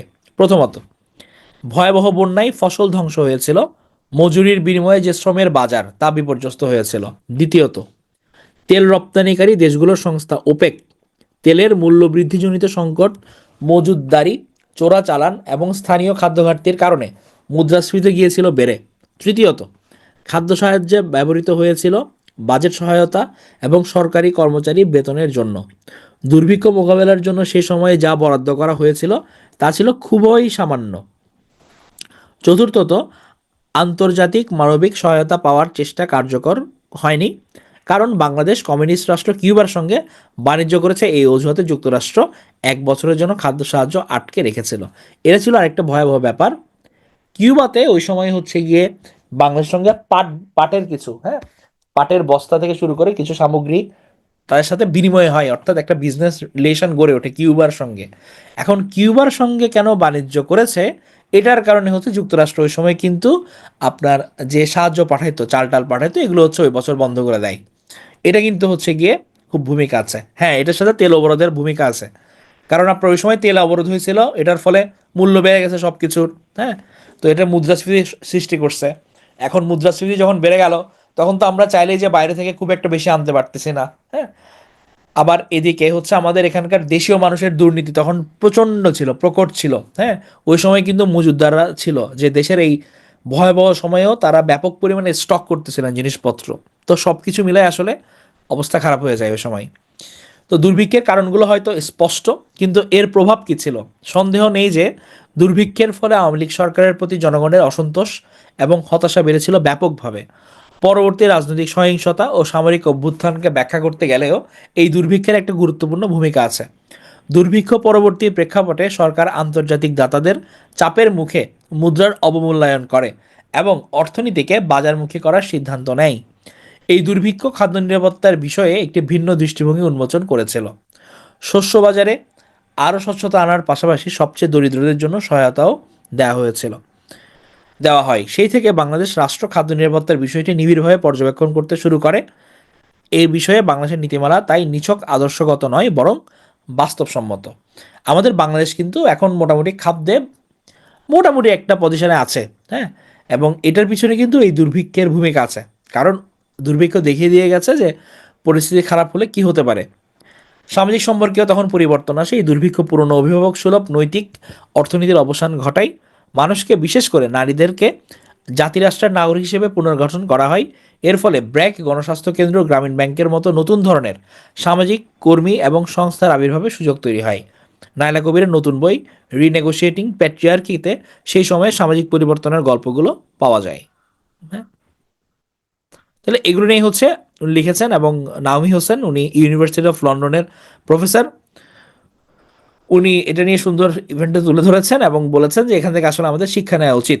হ্যাঁ, সবার। দাদা, মূল্যস্ফীতি আর মুদ্রাস্ফীতির মধ্যে একটু পার্থক্যটা ভালো করে বললেন তো, সহজ করে। মূল্যস্ফীতি আর মুদ্রাস্ফীতি, আচ্ছা, এখানে মানে পার্থক্য যে ধরেন একদম সিভিয়ার আছে ব্যাপারটা ওরকম না। মুদ্রাস্ফীতি তো হচ্ছে আমরা জেনারেলাইজ ভাবেই জানি যে আপনার হচ্ছে আমার মুদ্রার মানের হচ্ছে অবমূল্যায়ন হচ্ছে। অবমূল্যায়নের ফলে যেটা হয় ধরেন আমার এটা বিজনেসের জন্য ভালো, বা আমি আমার টাকার মানটা ডলারের এগেনস্টে আমার কমে গেল, যেটা আমার কমন মুদ্রা এটার এগেনস্টে কমে গেল। এটার ফলে হচ্ছে গিয়ে আমাকে দেখা যাচ্ছে কি আহ, অধিক পরিমাণ মুদ্রা ছাপাই, এটাকে ব্যালেন্স করতে হচ্ছে, আমার হাতে যেহেতু টাকা নাই, মানটা কমে গেছে, এটাকে আপনি মুদ্রাস্ফীতি বলতে পারেন।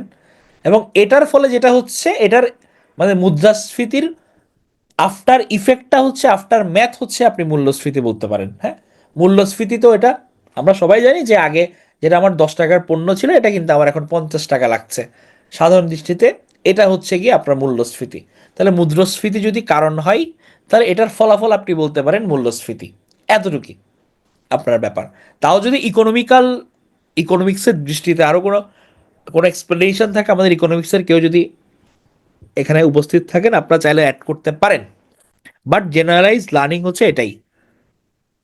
আমাদের ইকোনমিক্সের কেউ থাকলে আপনারাও অ্যাড করতে পারেন, এখানে কমেন্টেও বলতে পারেন, বা যদি চান যে আপনারা মাইক্রোফোন অন করে বলবেন তাও বলতে পারেন। দেখি আমাদের ইকোনমিস্ট কেউ সাড়া দেয় কিনা, তারা কিছু অ্যাড করতে চায় কিনা।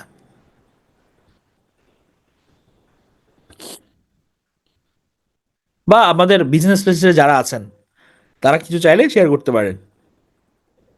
বাট আমি যেটা বললাম এটা হচ্ছে কি একদম জেনারেলাইজড, যেটা মোটা দাগে কথা আর কি, সহজ সরল বাংলা এটা। আচ্ছা, চিকিৎসা নিয়ে উৎকণ্ঠায় গণ অভ্যুত্থানে আহতরা, এটা হচ্ছে গোল টেবিল বৈঠকে বসেন হচ্ছে বক্তারা। বিদ্যুৎ মহাপরিকল্পনা নিয়ে প্রশ্ন জাপানি বিশেষজ্ঞদের, এখানে তেমন কিছু গুরুত্বপূর্ণ নেই। আমরা নেক্সট পেজে যাই। অস্ত্র ফেলে দেশ গঠনে মনোযোগ। হ্যাঁ, সিরিয়ার অন্যান্য বিদ্রোহী গোষ্ঠী এইচটিএস বাদে অন্য বিদ্রোহী গোষ্ঠীগুলো নতুন সরকারের নির্দেশ পেলে তাদের অস্ত্র জমা দিবে। বাশার সরকার উৎখাতে এইচটিএস এর সঙ্গে জোট বেঁধেছিল সিরিয়ার অনেকগুলো বিদ্রোহী গোষ্ঠী। ভিন্ন মতাদর্শের বিদ্রোহী গোষ্ঠীগুলোকে ঐক্যবদ্ধ রাখা নতুন সরকারের জন্য বড় চ্যালেঞ্জ। পরীক্ষাগারে 323 শিশি মারাত্মক ভাইরাস উধাও, স্বাস্থ্য ঝুঁকি। ন্যাটো থেকে যুক্তরাষ্ট্রকে বের করে আনতে পারেন ট্রাম্প। এটা হলে তো মানে কঠিনভাবে খেলা জমে যাবে। হ্যাঁ, ট্রাম্প যদি এটাকে বের করে আনতে পারেন। টেলিভিশনে সাক্ষাৎকার একজন বলেছেন এটা। আসলে আট কারখানা অনির্দিষ্টকালের জন্য বন্ধ। পোশাক কারখানার আসলে অবস্থা খুবই খারাপ, মজুরি বৃদ্ধি সহ বিভিন্ন দাবিতে এটা দ্রুত সমাধান করা দরকার। জয় বাংলা নিয়ে ঝগড়াঝাটি মহিউদ্দিন আহমেদের, ইন্টারেস্টিং একটা কলাম, চলেন আমরা পড়ি একটু। একটি রিকশায় দুজন আরোহী যাচ্ছেন সাত মসজিদ রোড দিয়ে। একজন আফতাব আহমদ, গণকণ্ঠ পত্রিকার নির্বাহী সম্পাদক। মুজিব সরকার 27 জানুয়ারি 1975 পত্রিকাটি নিষিদ্ধ করে। অন্যজন মিয়া মুস্তাক আহমদ, চট্টগ্রাম বিশ্ববিদ্যালয়ের রাষ্ট্রবিজ্ঞানের লেকচারার। দুজনই জাসদ ছাত্রলীগের সঙ্গে যুক্ত ছিলেন। ঢাকা বিশ্ববিদ্যালয়ের ক্যাম্পাসে তারা চেনামুখ। রিকশাটা ঈদগাহ পেরিয়ে বিডিআর গেটের দিকে এগোচ্ছে। হঠাৎ একটি জিপ এসে পথ আটকালো। জিপ থেকে লাফিয়ে নামলো কয়েকজন সশস্ত্র তরুণ। ঘিরে ধরল রিকশা। সবার সামনে সর্দার গোছের ব্যক্তিটি হচ্ছেন শেখ কামাল। তাকে কেনা চেনে, তিনি সরকার প্রধান শেখ মুজিবুর রহমানের ছেলে, দেশের অঘোষিত স্বরাষ্ট্রমন্ত্রী। 1973 সালের 15 ডিসেম্বর রাতে দলে বলে সর্বহারা পার্টির পিকেটার ধরতে গিয়ে মতিঝিলে সেম সাইডে পড়ে পুলিশের গুলিতে আহত হয়েছিলেন। আফতাবকে কামাল কিছুক্ষণ বকাঝকা করলেন। মুস্তাককে বললেন, আপনি চাটগাতে মাস্টারি করেন, ঢাকায় কি কাজ, আপনাকে পুলিশে দেব। কিছুক্ষণের মধ্যেই পুলিশ এলো। তখন ঢাকার এসপি খুবই করিতকর্মা, ক্ষমতা আইজিপির চেয়েও বেশি। তিনি দুজনকে গ্রেফতার করে নিয়ে গেলেন। দেশে তখন জরুরি অবস্থা। ফ্ল্যাশব্যাক। দেশে চলছে ইয়াহিয়া খানের সামরিক শাসন। 69 গণ আন্দোলনের সময় গড়ে ওঠা কেন্দ্রীয় ছাত্র সংগ্রাম পরিষদ দেশে এনএসএফ আর পিকিংপন্থী ছাত্র ইউনিয়ন বেরিয়ে গেছে। ছাত্রলীগ আর মস্কোপন্থী ছাত্র ইউনিয়ন সিদ্ধান্ত নিয়েছে 17 সেপ্টেম্বর যৌথভাবে শিক্ষা দিবস পালন করবে। এই উপলক্ষে 15 সেপ্টেম্বর মধুর ক্যান্টিনে ডাকা হয়েছে ছাত্রলীগের কর্মী সভা। সমাবেশ বড় হওয়ায় ক্যান্টিনের ভেতর জায়গা হচ্ছে না। সভা শুরু হলো ক্যান্টিনের পাশে সবুজ ঘাসের জমিনে। নেতারা ভাষণ দিচ্ছেন। হঠাৎ একজন চেঁচিয়ে উঠলেন, জয় বাংলা। অল্প কয়েকজন সাড়া দিলেন। এই স্লোগান আগে কেউ শোনেননি, সবাই বিস্মিত। এই তরুণ ঢাকা বিশ্ববিদ্যালয়ের জিন্নাহ হলের ছাত্রলীগ নেতা আফতাব আহমদ। স্লোগানটি কলাভবনে চাউর হয়। ছাত্রলীগের অনেকেই সংগঠনের সাবেক সাধারণ সম্পাদক সিরাজুল আলম খানের শিষ্য। তারা জয় বাংলা নিয়ে ক্যাম্পাস মুখর হন। 3, 1970 সালের 1 জানুয়ারি থেকে প্রকাশ্য রাজনৈতিক তৎপরতার ওপর থেকে নিষেধাজ্ঞা উঠে যায়। প্রতি রোববার পল্টন ময়দানে জনসভা হয়। 11 জানুয়ারি ছিল আওয়ামী লীগের জনসভা। মাঠ লোকে লোকারণ্য। মঞ্চে সভাপতি শেখ মুজিবুর রহমান সহ নেতারা বসে আছেন। সিরাজুল আলম খান শেখ মুজিবের আস্থাভাজন সংগঠক। কয়েকদিন আগে তিনি গিয়েছিলেন জিন্না এভিনিউতে ছাত্রলীগের সাবেক সভাপতি সৈয়দ মাজহারুল হক বাকির একটা বিজ্ঞাপনী সংস্থার অফিসে। সেখানে কাজ করেন শিল্পী কামাল আহমেদ। সিরাজুল আলম খানের অনুরোধ, কামাল আহমদ দুটো কাঠের টুকরাই এঁকে দেন জয় বাংলা। সিরাজ এটি পল্টনে সভামঞ্চে পেরেক ঠুকে এমনভাবে লাগিয়ে দেন যেন মাঠের সব জায়গা থেকে দেখা যায়। সভা শুরুর আগে শেখ মুজিব সিরাজকে বললেন, স্লোগান দে। তিনি দাঁড়িয়ে মাইক্রোফোন ধরে কণ্ঠস্বর সপ্তমে চড়িয়ে বললেন, জয় বাংলা। সমাবেশের বিভিন্ন জায়গা থেকে তার শিষ্যরা সমস্বরে বললেন, জয় বাংলা। এই প্রথম প্রকাশ্য জনসভায় উচ্চারিত হলো জয় বাংলা। এই স্লোগান নিয়ে তখন আওয়ামী লীগে অস্বস্তি, এতে হিন্দুয়ানি গন্ধ আছে। ততদিনে দেশের ইসলাম পছন্দ মুসলিম লীগ, জামায়াত ইসলামী ইত্যাদি এর একটি প্যারোডি বের করে ফেলেছে, জয় বাংলা জয় হিন্দ, লুঙ্গি খুইলা ধুতি পিন্দ। 1970 সালের 7 জুন ঢাকা রেসকোর্সে হলো আওয়ামী লীগের জনসভা। সভাপতির ভাষণে শেখ মুজিব প্রকাশ্যে স্লোগান দিলেন জয় বাংলা। একই সঙ্গে তিনি বললেন, জয় পাঞ্জাব, জয় হিন্দ, জয় বেলুচিস্তান, জয় সীমান্ত প্রদেশ, জয় পাকিস্তান। এই হচ্ছে জয় বাংলা স্লোগানের ইতিহাস। সাধারণ নির্বাচনের তোড়জোড় চলছে। আওয়ামী লীগের মনোনয়ন পেয়ে সবাই যার যার এলাকায় গণসংযোগ করছেন। অনেক জায়গায় আওয়ামী লীগের প্রার্থীরা দুর্বল, প্রতিপক্ষ সবল। সিরাজুল আলম খান তার শিষ্যদের পাঠালেন বিভিন্ন কনস্টিটিউয়েন্সিতে আওয়ামী লীগের পক্ষে এবং গোপনে স্বাধীনতার প্রচার চালাতে। তাদের বিচিত্র অভিজ্ঞতা হলো, অনেক জায়গায় আওয়ামী লীগের নেতারা জয় বাংলা স্লোগান দিতে নিষেধ করলেন। বললেন, এই স্লোগান দিলে সবাই তাদের ভারতের দালাল বলবে, ভোট পাওয়া যাবে না। আওয়ামী লীগ যে নির্বাচনী ইশতেহার প্রকাশ করেছিল তাতে জয় বাংলার জায়গা হয়নি। 4, 1970 সালের নির্বাচনে আওয়ামী লীগ একচেটিয়া জয় পায়। জয় বাংলা তখন সবচেয়ে জনপ্রিয় স্লোগান। নানা টালবাহানা করে সামরিক সরকার যখন নির্বাচিত প্রতিনিধিদের হাতে ক্ষমতা ছেড়ে দিতে অস্বীকার করে এবং এক পর্যায়ে দেশের মানুষের উপর যুদ্ধ চাপিয়ে দেয়, তখন জয় বাংলা হলো অনেক মুক্তিযোদ্ধার রণহুঙ্কার। 9 মাস অবর্ণনীয় কষ্ট ও অনেক রক্তের বিনিময়ে দেশ মুক্ত হলো। জয় বাংলা স্লোগানের মধ্যে ছিল বাঙালির জাতীয় রাষ্ট্র প্রতিষ্ঠার আকাঙ্ক্ষা, সেটি পূরণ হলো। বাঙালির একটা স্বভাব হলো, একবার যেটা ধরে সেটি আর ছাড়ে না। প্রাসঙ্গিকতা না থাকলেও অনেকেই এই স্লোগান আঁকড়ে থাকেন। নতুন দেশ, নতুন চ্যালেঞ্জ, সেসবের মোকাবেলা না করে বুলি সর্বস্ব আওয়ামী লীগাররা জয় বাংলা স্লোগানের মধ্যেই মোক্ষ খুঁজে পান। জয় বাংলা স্লোগান ইতিহাসের অংশ হয়ে গেছে, তবে এটা কখনোই জাতীয় স্লোগান ছিল না। মুক্তিযুদ্ধের আগে পরে আওয়ামী লীগ ছাড়া অন্য কোনো দল এই স্লোগানকে নিজেদের মনে করেনি। 1975 সালের আগস্টের পর জয় বাংলা আর বাংলাদেশ জিন্দাবাদ নিয়ে যথেষ্ট যুদ্ধ হয়েছে। আওয়ামী লীগ জয় বাংলা স্লোগান আঁকড়ে থাকলেও শুরুতে জিন্দাবাদ নির্বাসনে পাঠায়নি। 1973 সালের 19 ফেব্রুয়ারি সাধারণ সম্পাদক জিল্লুর রহমান স্বাক্ষরিত দলের নির্বাচনী ইস্তিহারের শেষে এই স্লোগানগুলোর উল্লেখ ছিল, জয় বাংলা, জয় মুজিববাদ, বাংলাদেশি সংগ্রামী জনতার ঐক্য জিন্দাবাদ, বাংলাদেশ আওয়ামী লীগ জিন্দাবাদ। 75-এর 15 আগস্ট সরকারি প্রচার মাধ্যমে স্লোগান বদলে যায়, চালু হয় বাংলাদেশ জিন্দাবাদ। জিয়াউর রহমান বিএনপি প্রতিষ্ঠা করলে তার দল জিন্দাবাদে আশ্রয় নেয়। যেহেতু বিএনপি হলো আওয়ামী লীগের প্রিন্সিপাল কন্ট্রাডিকশন, আওয়ামী লীগ জিন্দাবাদ পুরোপুরি বর্জন করে জয় বাংলাকে ধরে থাকে। অনেকে মনে করেন বাংলাদেশ জিন্দাবাদ বললে দেশটা পাকিস্তান হয়ে যায়, আবার অনেকে ভাবেন জয় বাংলা বললে দেশটা হয়ে যায় হিন্দুস্তান। উভয় স্লোগানের অর্থ একই, যদিওতে একটি হিন্দুয়ানি, অন্যটিতে মুসলমানি গন্ধ আবিষ্কার করা হয়েছে। এটা নিতান্তই একটা দলীয় ঝগড়া, আর ঝগড়া করতে চাইলে তো ছলের অভাব হয় না। 5, আওয়ামী লীগ ক্ষমতায় থেকে সবকিছু দলীয়করণ করতে চেয়েছিল। মুক্তিযুদ্ধ বাদ যায়নি। জয় বাংলা ছিল মুক্তিযুদ্ধের প্রেরণাদায়ী অন্যতম স্লোগান। আওয়ামী লীগ সরকারের উচিত ছিল স্লোগানটির প্রথম উত্থাপক আফতাব আহমেদকে শ্রদ্ধার সঙ্গে স্মরণে রাখা, অথচ তারা তার প্রতি ন্যূনতম কৃতজ্ঞতা না দেখিয়ে তাকে বিনা বিচারে জেল খাটিয়েছিল। স্বাধীনতার অন্যতম প্রধান সংগঠক সিরাজুল আলম খানের মৃত্যুর পর প্রধানমন্ত্রী শেখ হাসিনা একটি শোক বার্তা দেওয়ার প্রয়োজন মনে করেননি। তার ভয়ে আওয়ামী লীগের কোনো নেতা তার জানাজায় পর্যন্ত উপস্থিত হননি, অথচ অনেক অয়ারাম গয়ারামকে নিয়ে তাদের শোক উতলে ওঠে। কোনো এক আওয়ামী আইনজীবী 2017 সালে হাইকোর্টে একটি রিট দাখিল করেছিলেন জয় বাংলাকে জাতীয় স্লোগান হিসেবে রায় পাওয়ার জন্য। 2020 সালে হাইকোর্টে তার পক্ষ রায় দেন। হাসিনা সরকার 2022 সালে এক প্রজ্ঞাপনের মাধ্যমে এটি জাতীয় স্লোগান ঘোষণা করে। এক আওয়ামী বিরোধী আইনজীবী সম্প্রতি এই রায় বাতিলের আবেদন জানালে আপিল বিভাগ হাইকোর্টের রায় বাতিল করে দেন। সম্প্রতি ব্যাকফুটে থাকা আওয়ামী লীগ সমর্থকেরা এ নিয়ে মাতম শুরু করেছেন। তাদের কথা শুনলে মনে হয় স্লোগানটি বুঝি নিষিদ্ধ হয়েছে। কানে হাত না দিয়ে অনেকেই চিলের পেছনে দৌড়াচ্ছেন। প্রশ্ন হলো, কথায় কথায় আদালতে দৌড়াতে হবে কেন? আর আদালতই বা কেন এসব আমলে নেন? শুনতে পাই সেখানে লাখ লাখ মামলা বিচারের অপেক্ষায় স্তূপ হয়ে আছে, আদালত সেগুলো আমলে নিচ্ছে না কেন? খুব ইন্টারেস্টিং একটা রাইট আপ।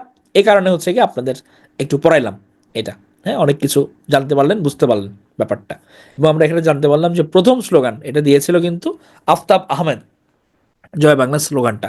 এবং ব্যাপারটা এখানেই যে জয় বাংলা কিন্তু আমাদের মুক্তিযুদ্ধ ওই সময় প্রচণ্ড ভূমিকা রেখেছিল এই ব্যাপারে, নো ডাউট। কিন্তু আপনি যে কোনো কিছুকেই যখন ভাই কিতা করে ফেলবেন, এটা কারো ক্ষেত্রে উচিত না। হ্যাঁ, আপনি এটা বলতে বাধ্য, আপনি করতে পারেন না কাউকে। কেউ যদি মনে করে যে আমি এটা বলবো না, সে বলবে না। হ্যাঁ, কিন্তু এটাকে বাধ্য করা এটা উচিত না। এবং এখানে শেষ দিকে যেটা বলেছেন, আদালতে তো ভাই অনেক আরও তাদের কর্মকাণ্ড আছে। এগুলোর পেছনে সময় না দিয়ে এসব ঠুনকো ব্যাপারের পিছনে সময় দিয়ে একটা স্লোগানের পিছন নিয়ে মারামারি উঠাই দেওয়ারও কোনো মানে হয় না। এবং এখানে অ্যাজ ইউজুয়াল সবাই পলিটিক্সের খেলা খেলছে। হ্যাঁ, এবং আপনারা দেখবেন, আপনারা যেই হচ্ছে যারাই আমাকে ইতিহাসের বইয়ের কথা বলেন, আমি কিন্তু একজনের রাইটিংই সাজেস্ট করি, মহিউদ্দিন আহমেদ। হ্যাঁ, কারণ কেন করি এটা, অ্যাটলিস্ট হচ্ছে এই জিনিসটা পড়ে বুঝতে পারছেন। হ্যাঁ, উনি কিন্তু একটা নিরপেক্ষ দৃষ্টিভঙ্গি থেকে লেখেন সবসময়। আওয়ামী লীগ আমলেও লিখছেন, এর আগেও লিখছেন। এবং তথ্যপত্র ভিত্তিক লেখেন, তো এই কারণে বায়াসড ওরকম কিছু পাওয়া যায় না। রিয়েল জিনিস সিনারিওটা মোটামুটি বোঝা যায়। হ্যাঁ, জয় বাংলাদেশে জয় পাকিস্তান ওই সময় হচ্ছে বলেছে।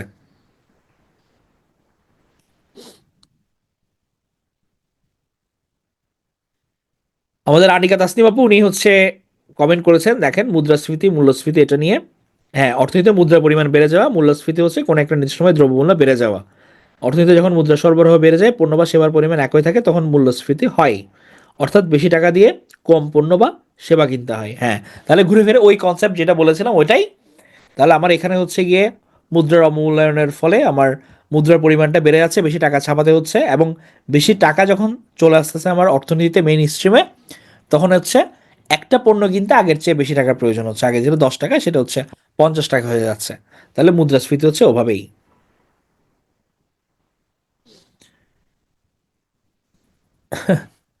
এটাই, যে কোনো কিছু হচ্ছে লেবু বেশি কস্তায় ফেললে তখন জিনিসটা নষ্ট হয়ে যায় আর কি।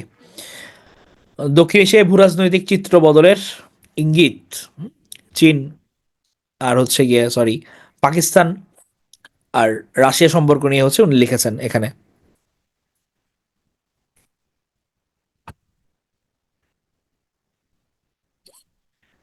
তো রাশিয়ার প্রধানমন্ত্রী মিখাইল মিশুস্তিনো ও উপপ্রধানমন্ত্রী অ্যালেক্সি ওভারচুক সম্প্রতি ইসলামাবাদ সফর করেছেন। এই সফর পাকিস্তান রাশিয়া সম্পর্কের নতুন ঘনিষ্ঠতার নজির। এই নীরব অথচ চাঞ্চল্যকর পরিবর্তনের শুরু ইমরান খানের মাধ্যমে। সাবেক প্রধানমন্ত্রী ইমরানের 2022 সালের ফেব্রুয়ারিতে মস্কো সফরের মধ্য দিয়ে সময়টা ছিল রাশিয়ার ইউক্রেন আক্রমণের ঠিক আগে। দক্ষিণ এশিয়ার ভূরাজনৈতিক আলাপ মানেই সাধারণত চীন ভারত প্রতিদ্বন্দ্বিতা, ভারত পাকিস্তান উত্তেজনা। তবে পাকিস্তান রাশিয়া সম্পর্কের উষ্ণতা এই অঞ্চলের ভূরাজনৈতিক চিত্র পরিবর্তনের ইঙ্গিত দেয়। জোসেফ স্তালিন ভারত এবং পাকিস্তান দুই নতুন রাষ্ট্রের সৃষ্টিকে পশ্চিমা সাম্রাজ্যবাদের সম্প্রসারণ হিসেবে বিবেচনা করতেন। স্তালিনের মৃত্যু হয় 1953 সালে। মূলত এর পর থেকে সোভিয়েতদের দক্ষিণ এশীয় বিষয়ে আগ্রহ শুরু হয়। সে সময় তুরস্ক, ইরাক, ইরান এবং পাকিস্তানকে নিয়ে যুক্তরাষ্ট্র প্রতিরক্ষা ব্যবস্থাপনার পরিকল্পনা করে। উদ্দেশ্য ছিল কমিউনিজম প্রতিরোধ। এর ফলে দক্ষিণ এশিয়ায় মার্কিন আধিপত্য রোধে সোভিয়েত সমর্থন করতে বাধ্য হয় ভারতকে। অন্যদিকে ভারতের সঙ্গে শক্তি ভারসাম্য বজায় রাখতে পাকিস্তান তখন চেয়েছিল আমেরিকানদের সঙ্গে এই অঞ্চলে আনতে। খনিজ তেলের মতো কোনো বাস্তব স্বার্থ নয়, পরাশক্তি রাজনীতিতে ভিত্তি করেই সোভিয়েত দক্ষিণ এশিয়ার সঙ্গে সম্পর্ক গড়ে তোলে। পরবর্তীতে কয়েক দশকে মতাদর্শগত পার্থক্য ঘটায় চীন সোভিয়েত বিভাজন ঘটে। এখন আমরা বর্তমানের দিকে তাকাই, যে পাকিস্তান রাশিয়া সম্পর্ক সবসময় রাশিয়া, যুক্তরাষ্ট্র, চীন, ভারত ও পাকিস্তান নিয়ে গঠিত আঞ্চলিক ভূরাজনৈতিক সমীকরণের অংশ। সম্পর্কটি শক্তি, খাদ্য নিরাপত্তা, সন্ত্রাস বিরোধী কার্যক্রমের মধ্যে সীমাবদ্ধ থাকলে সমস্যা নেই। তবে তা অস্ত্র বিক্রিতে গেলে পাকিস্তান রাশিয়া সম্পর্ক জটিল হয়ে যায়, কারণ তা ভারতের জন্য সংবেদনশীল। ভারত রাশিয়ার সঙ্গে সূক্ষ্ম কূটনৈতিক ভারসাম্য রক্ষা করে। রাশিয়ার সঙ্গে ঐতিহ্যগত সম্পর্ক বজায় রাখতে গিয়ে ভারত পশ্চিমাদের অর্থনৈতিক নিষেধাজ্ঞা প্রচারণায় অংশ নেয়নি। দিল্লিও আশা করে যে মস্কো তাদের প্রতি একই সমর্থন দেখাবে। অর্থনৈতিক সংকট মোকাবেলা করতে আইএমএফ এর মতো পশ্চিমা প্রতিষ্ঠানের উপর পাকিস্তানের নির্ভরতা রাশিয়ার জন্য অস্বস্তিকর। পাকিস্তানের সাবেক সেনাপ্রধান জেনারেল বাজওয়া পশ্চিমাদের লাইন মেনে রাশিয়ার ইউক্রেন আক্রমণকে নিন্দা করেছিলেন। পাকিস্তানের অস্ত্র এবং গোলাবারুদও ইউক্রেনে পাঠানো হয়েছে। পাকিস্তানের দুর্বল অবকাঠামো ও প্রাতিষ্ঠানিক সক্ষমতাও এ সম্পর্কে জোরদার করার ক্ষেত্রে একটি বড় বাধা। রাশিয়ার কাছ থেকে অপরিশোধিত তেল আমদানির পরিকল্পনা ব্যর্থ হয়েছে। পাকিস্তানের তেল শোধনাগারগুলো অনুন্নত হওয়ায়। তবে সবচেয়ে বড় বাধা হলো পাকিস্তানের অভিজাত শ্রেণীর পশ্চিমাপন্থী মানসিকতা। পাকিস্তানের শাসক শ্রেণী উদার বুদ্ধিজীবীরা পশ্চিমা গণতান্ত্রিক মডেলকে আদর্শ হিসেবে গ্রহণ করেছেন। পশ্চিমের সঙ্গে তাদের ব্যক্তিগত স্বার্থ জড়িত। তারা যুক্তরাষ্ট্রের গণতন্ত্র বনাম স্বৈরাচার প্রতিযোগিতায় রাশিয়ার পক্ষে যোগ দিতে অনিচ্ছুক। আজকাল শীতল যুদ্ধ যুক্তরাষ্ট্র চীনের মধ্যে চলছে, আর দক্ষিণ এশিয়া হয়েছেন ভূরাজনৈতিক কেন্দ্রবিন্দু। দ্বিপক্ষীয় আঞ্চলিক শক্তিগুলো এখন নতুন বাস্তবতার সঙ্গে খাপ খাইয়ে নিচ্ছে। পাকিস্তান রাশিয়া সম্পর্কের নবউদ্দীপনা এর একটি উদাহরণ। হ্যাঁ, তাহলে পাকিস্তান রাশিয়া রিলেশনশিপ এটা হচ্ছে গিয়ে কেমন দাঁড়ায় বা এটা কি ভূমিকা রাখে, এটা সামনে বোঝা যাবে আরো ভালোভাবে। আমরা আজকে খুবই স্লোলি আগাচ্ছি না, একটু ডিটেল পড়তে গিয়ে।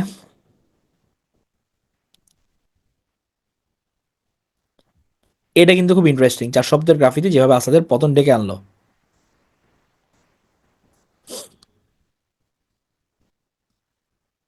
7:44 বাজে, আমাদের আবার তো বিরোচন অংশ শুরু করতে হবে।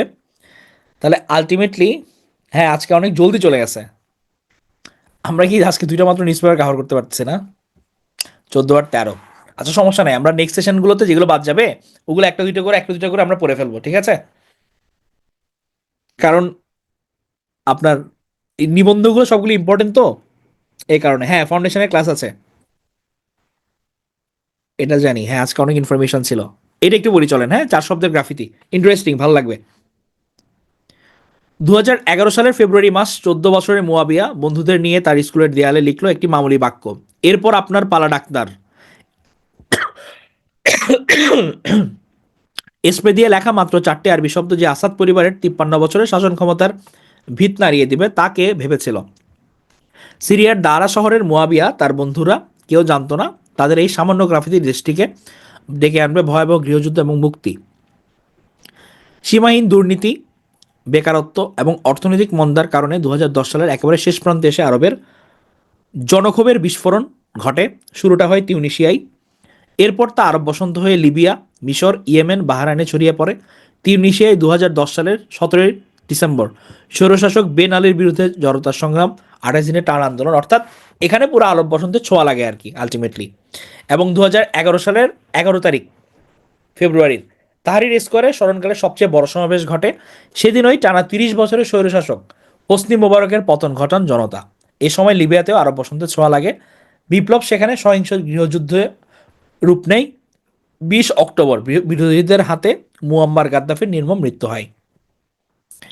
যেভাবে হলো সূচনা, সূচনা হচ্ছে কি স্লোগান। হ্যাঁ, আন্দোলনের স্লোগান। সিদ্ধান্ত নেয় তারাও স্কুলের দেয়ালে কয়েকটা স্লোগান লিখবে। শিশুরা স্প্রে নিয়ে কয়েকটি বিপ্লবী স্লোগানও লিখে ফেলে। এর মধ্যে একটি বাক্য তারা লেখে নিজেদের মতো করে। সেটি ছিল 4টি শব্দ, ইজাক আল দাওয়ার ইয়া ডাক্তর, অর্থাৎ এবার আপনার পালা হে ডাক্তার। এই ডাক্তার কিন্তু সিরিয়ার প্রেসিডেন্ট বাশার আল আসাদ। মানে ইন্টারেস্টিং ভাবে মধ্যপ্রাচ্যের এখন বিভিন্ন যে প্রধানমন্ত্রী হচ্ছে তারা অনেকে দেখা যাচ্ছে কি চিকিৎসক।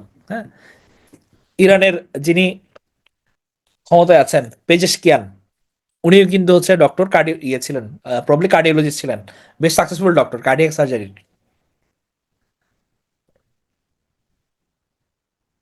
এই বাশার আল আসাদও হচ্ছে কি উনি ডাক্তার ছিলেন, চক্ষু চিকিৎসক।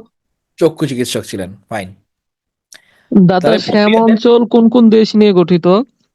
কোনটা ভাই? শ্যাম অঞ্চল, শ্যাম অঞ্চল।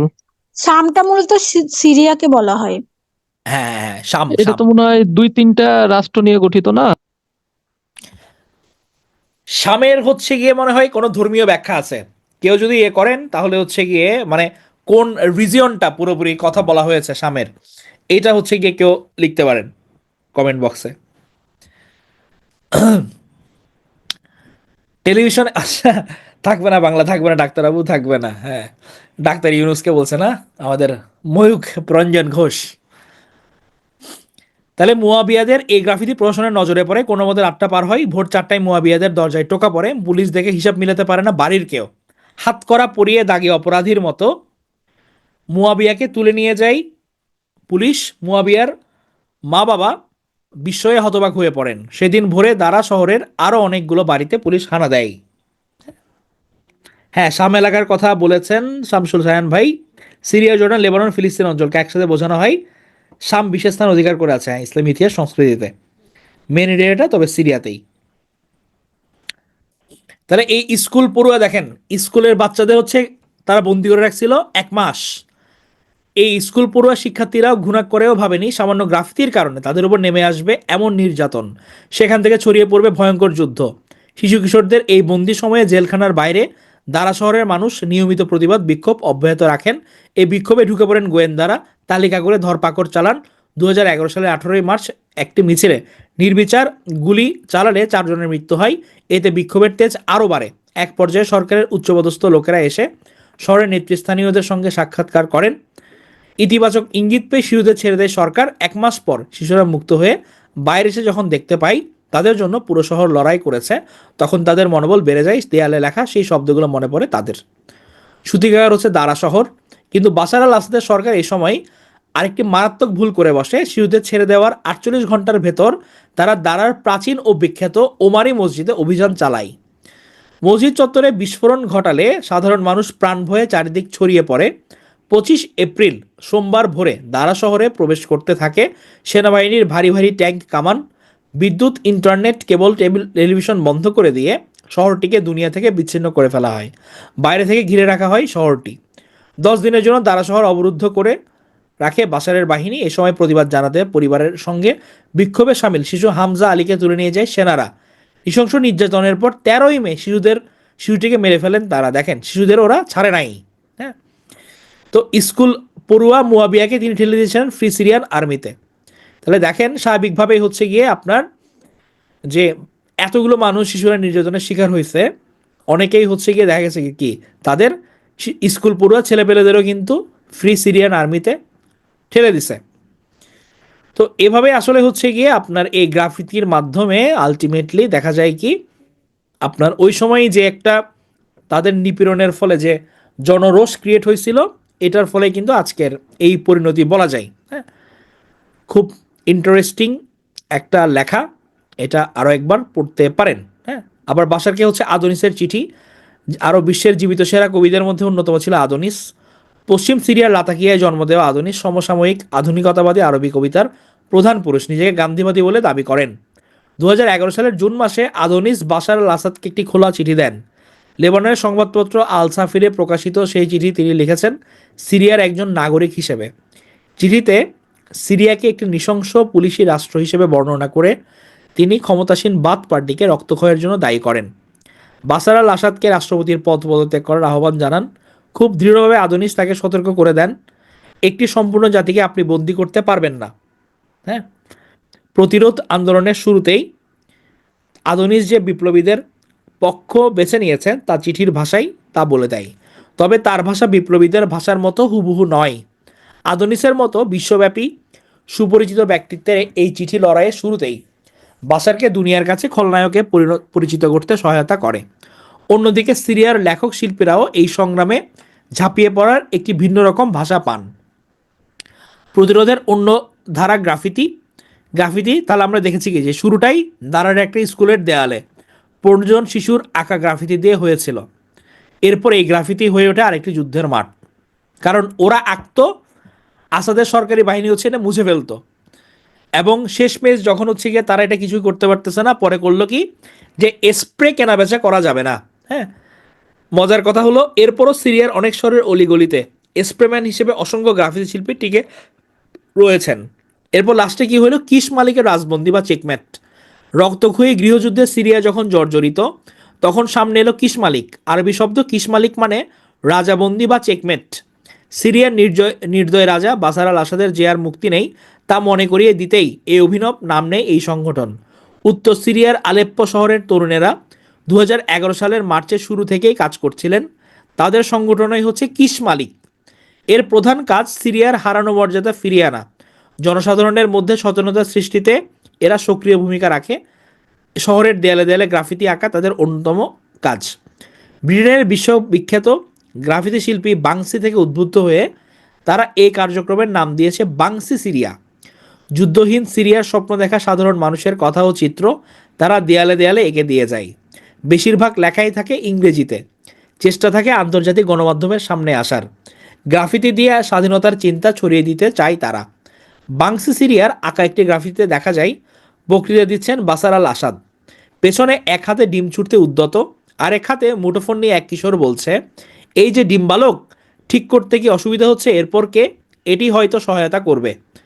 এদের আরেকটি গ্রাফিতিতে লেখা রয়েছে আসাদ জয়ী হয়েছেন, তিনি শরণার্থীদেরকে ফিরে আসতে সিরিয়ায় স্বাগত জানিয়েছেন, তাদের আন্তর্জাতিক নিরাপত্তার আন্তর্জাতিক গ্যারান্টি সহ। আপনি কি এই কথা বিশ্বাস করেন? এটি এপ্রিল ফুল। শুধু সিরিয়ার দেয়াল নয়, বিভিন্ন ওয়েবসাইট, সামাজিক যোগাযোগ মাধ্যমে গুরুত্বপূর্ণ ভূমিকা রেখেছে গ্রাফিতি এবং আরেক শিল্প মাধ্যম cartoon. Freedom graffiti week Syria শিরোনামে একটি ক্যাম্পেইন এক্ষেত্রে গুরুত্বপূর্ণ ভূমিকা রেখেছে। তাহলে বাসার আল আসাদের সীমাহীন ক্ষমতার প্রয়োগ সিরিয়াকে যে খেলার মাঠে পরিণত করেছে সেখানে রাজার পতন হয়েছে নিশ্চিত। জনগণের মুক্তি মিলেছে কিনা তা হয়তো দ্রুতই পরিষ্কার হবে। তবে যে কোনো পরিস্থিতিতে শিল্প সংস্কৃতির সমৃদ্ধ জনপদ সিরিয়ার সশস্ত্র সংগ্রামের সমান্তরালে শিল্পিত প্রতিবাদ প্রতিরোধ আন্দোলনেও যে অব্যাহত রাখবে তা নিশ্চিত। খুব ইন্টারেস্টিং একটা লেখা, রাইট আপ। এটা হচ্ছে আপনারা অবশ্যই পড়ে ফেলবেন আজকের নিউজ পেপারে। গুরুত্বপূর্ণ কিছু নাই। আচ্ছা, আপনারা জানেন নতুন বিশ্ব চ্যাম্পিয়ন, ওয়ার্ল্ড চেস চ্যাম্পিয়ন কিন্তু হচ্ছে গুকেশ ডি, ডোমরাজ গুকেশ, ভারতের 18 বছর বয়সে। মানে ইন্টারেস্টিং হচ্ছে গিয়ে আপনার এই ছেলে একটা ভিডিও দেখছিলাম 2019-এ, তখন 12 বছর বয়সে সে বলছে যে সে সর্বকনিষ্ঠ দাবা চ্যাম্পিয়ন হতে চায়। হ্যাঁ, 6 বছর পর কিন্তু সে তার কীর্তিটা রাখছে। আলটিমেটলি 18 বছর বয়সে সে চ্যাম্পিয়ন হয়েছে। এখন পর্যন্ত বিশ্ব দাবার সর্বকনিষ্ঠ চ্যাম্পিয়ন আগে ছিল গ্যারি কাসপারভ। সৌদি আরবে হচ্ছে বিশ্বকাপ হবে, আমরা এটা জানি, 2034 সেটা নিয়ে লেখা হয়েছে। তাহলে হচ্ছে আজকে মাত্র 2টা নিউজ পেপার পড়া হলো, একটু ডিটেলে পড়াতে আসলে হচ্ছে আমাদের সময়টা অতিক্রম হয়ে গেছে, আবার আমাদের বিরোচন অংশও বাকি আছে। আমরা তাহলে আজকে এতটুকু রাখি। Over to the Nafia. Oishi আপু আছেন? দাদা একটা কোশ্চেন ছিল। শিওর ভাই। আচ্ছা দাদা, সিরিয়ার কি স্বার্থ, মানে সিরিয়াতে কি স্বার্থ আছে তুরস্কের? আচ্ছা হ্যাঁ, তুরস্কের স্বার্থ হচ্ছে গিয়ে ধরেন তুরস্ক সবসময় মানে ওদের কিন্তু মিডল ইস্টে তারা একটা মানে ক্ষমতার দেখাতে চাই, মানে ক্ষমতা প্রদর্শন করতে চাই এটা সবসময়। এবং মিডল ইস্টে ক্ষমতা স্থাপন নিয়ে কিন্তু তুরস্কের সঙ্গে ইরান বলেন, সৌদি আরব বলেন, এদের সঙ্গে একটা টানাপোড়েন আছে যে আমি এখানে বড় ভাই কে। হ্যাঁ, এখন এই বড় ভাই সুলভ ব্যাপারটা এস্টাবলিশ করতে গিয়ে দেখা গেছে কি যে আপনার এখানে গ্রাউন্ডটা ইরান ওদিকে অটোমেটিক্যালি দুর্বল হয়ে যাবে, এদিকে তুরস্কে হচ্ছে গিয়ে তাদের মানে ইয়েটা হচ্ছে আরো জোরদার হবে। এরকম কিছু ইকুয়েশন হচ্ছে তারা ভূমিকা পালন করতেছে আর কি। বাট কতটুকু সফল হবে এটা হচ্ছে গিয়ে সামনে এটা বোঝা যাবে আর কি। হ্যাঁ, আপনি ইন্টারেস্টিং একটা পয়েন্ট তুলছেন, এটা একটা ভালো জিনিস। আমি হচ্ছে গিয়ে মধ্যপ্রাচ্য নিয়ে নেক্সট যখন পড়াবো আমি তুরস্কের ইকুয়েশনটাও সামনে আনবো। থ্যাংক ইউ শাকিল ভাই। আমাদের কি ঐশী আপু আছেন সাথে? জি দাদা আছি। হ্যাঁ হ্যাঁ আপু, ওভার টু ইউ। আচ্ছা, ধন্যবাদ দাদা এত চমৎকার ভাবে সবকিছু উপস্থাপন করার জন্য। অনেক ডিটেলস আজকে পড়ানো হয়েছে। অনেক অনেক ধন্যবাদ। আচ্ছা ঠিক আছে, আজকে অলরেডি 7:57 বেজে গেছে তাই না? আচ্ছা তাহলে আমি জলদি তাড়াতাড়ি দেরি না করে তাড়াতাড়ি শুরু করে দিচ্ছি, ঠিক আছে? আহ একটু 1 মিনিট।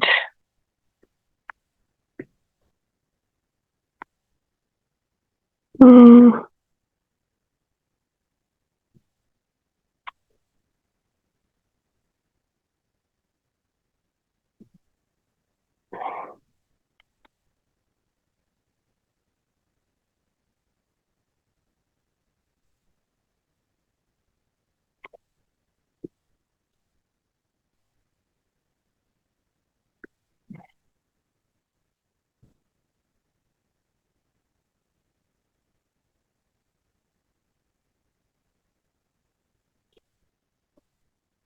উম,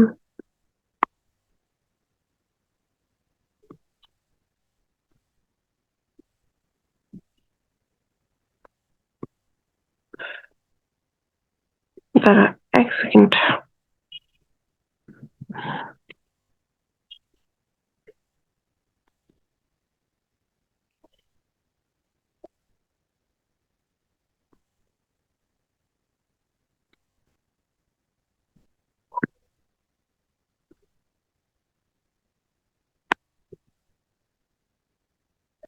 হ্যাঁ,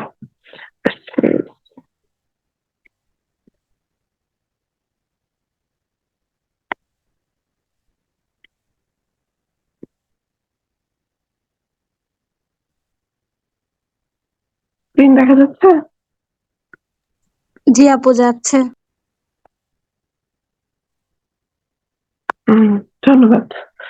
আচ্ছা, আম, আমি নাফিয়া নাহলা ঐশী। আজকে 5টা সমর্থক শব্দ এবং 5টা বাগধারা শব্দ নিয়ে আপনাদের সাথে আজকে আম, আমি রয়েছি।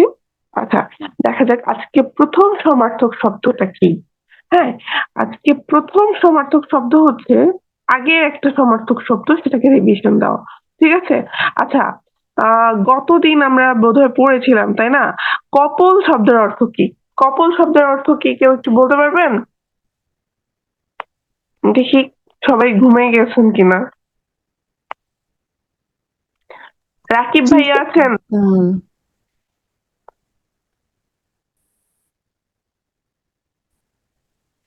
হ্যালো, হ্যাঁ, কপল শব্দের অর্থ কি? কপল মানে গাল। হ্যাঁ, গাল, তাই না? ওই যে আম, একটা গানও দেখেছিলাম, তাই না? ওই যে পুরনো বাংলা সিনেমার একটা গান, যে আয়নাতে ওই মুখ দেখবে যখন, কপলের কালো তিল পড়বো তখন, তাই না? এই যে নায়িকার হ্যাঁ, গালেও একটা তিল আছে, তাই না? আচ্ছা, ওকে। আচ্ছা, তাহলে আজকের প্রথম শব্দ হচ্ছে কি নতুন শব্দ, সেটা হচ্ছে কপাল। হ্যাঁ, কপাল, কপাল। কপল শব্দের অর্থ গাল, আর কপাল শব্দের অর্থ কি? কপাল শব্দের অর্থ এই যে শাবনূর বলতেছে যে পোড়া কপাল, ঠিক আছে?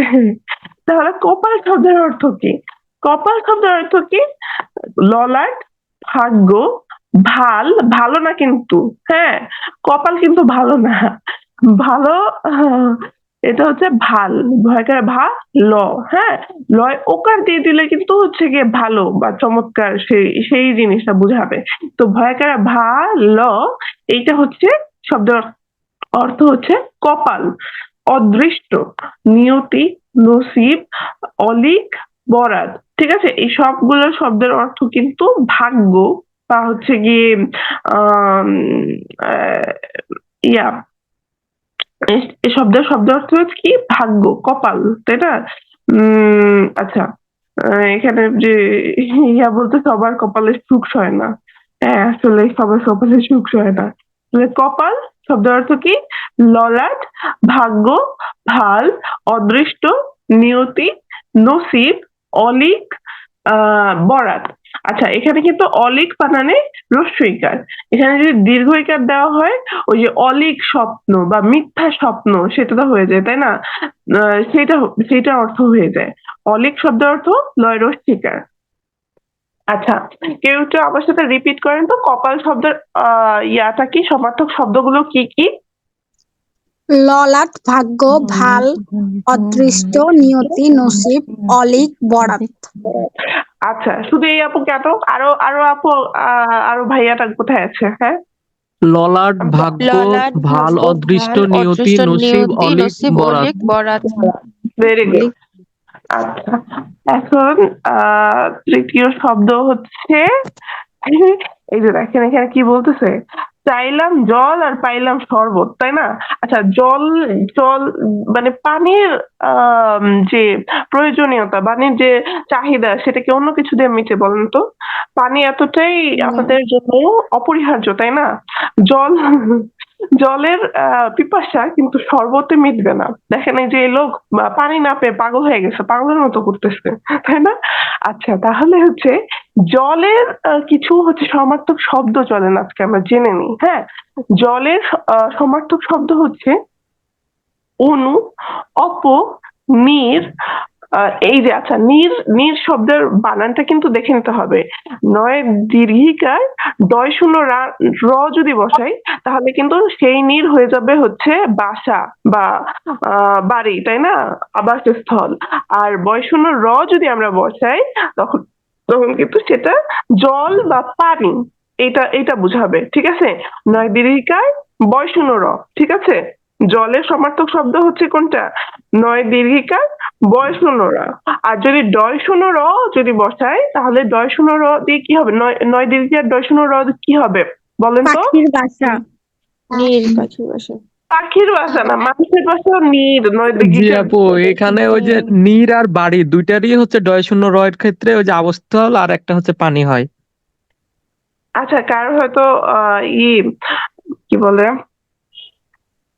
না না আমি দেখতেছি, কারো হয়তো ভিডিও ওপেন হয়ে গেছে।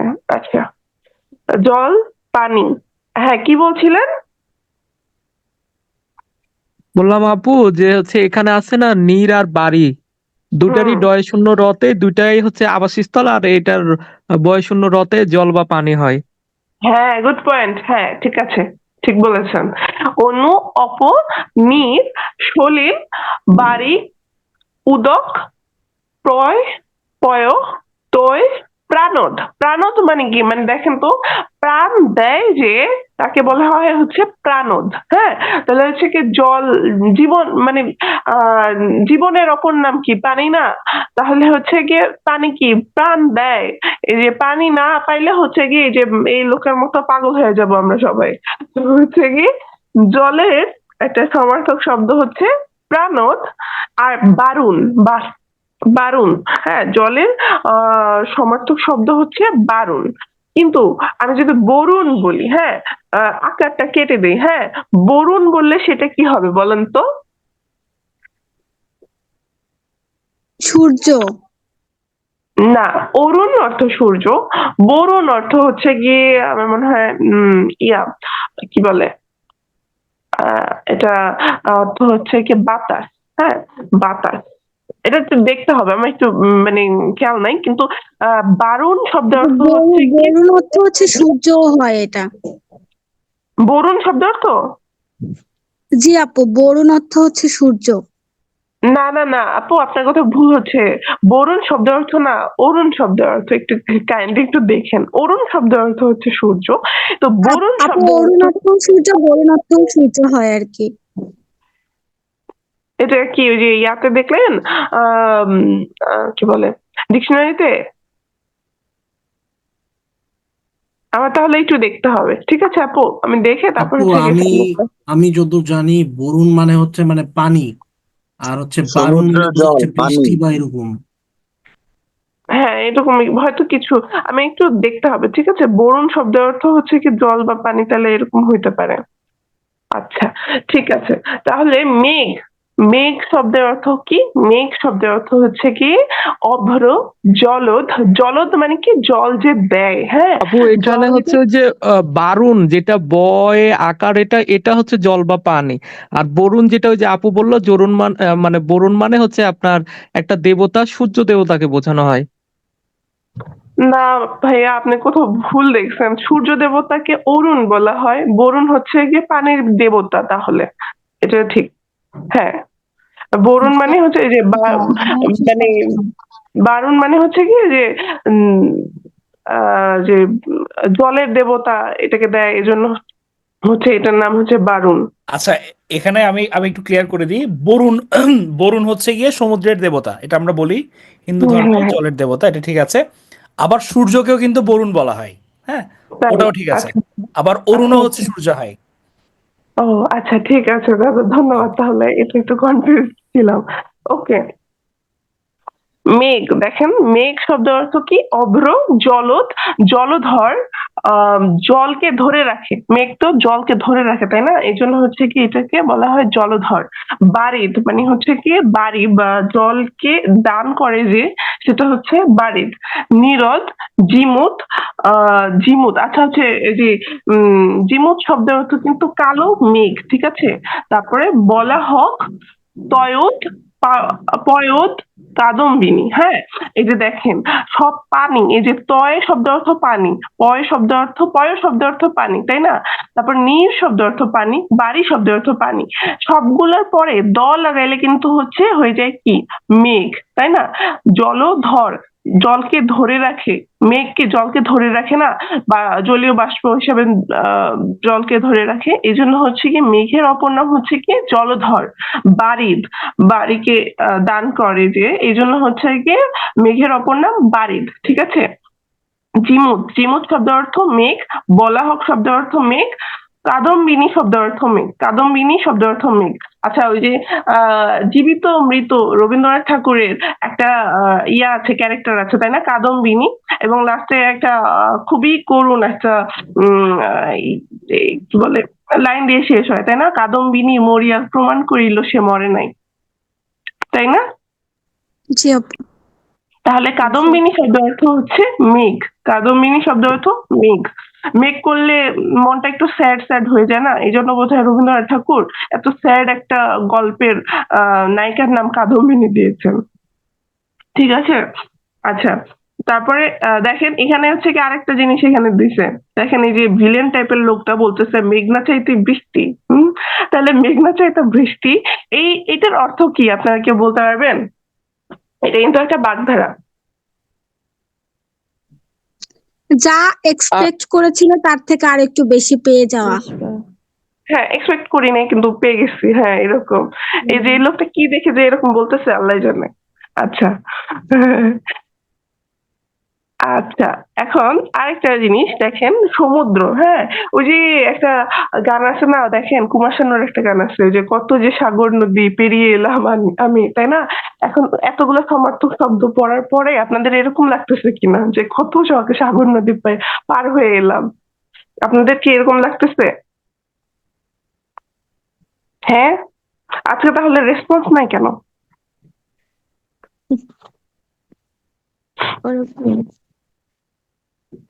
সবাই সবাই ঘুমায় পড়ছে। শীতে জমে গেছে। আচ্ছা, আচ্ছা, তাহলে হচ্ছে গিয়ে দেখেন সমুদ্রের ইয়াগুলা কি কি কি বলে, সমার্থক শব্দগুলো কি কি? সমুদ্রের সমার্থক শব্দগুলো একটু জোরে বলেন তো আমার সাথে। সাগর, অর্ণব, জলধি, জলনিধি, উদয়ী, পয়ধি, পাথার, পারাবার, বারিধি, রত্নাকার, সিন্ধ, নদীকান্তি, বারিশ, জিমত, নীলাম্ব, অনধি, দরিয়া।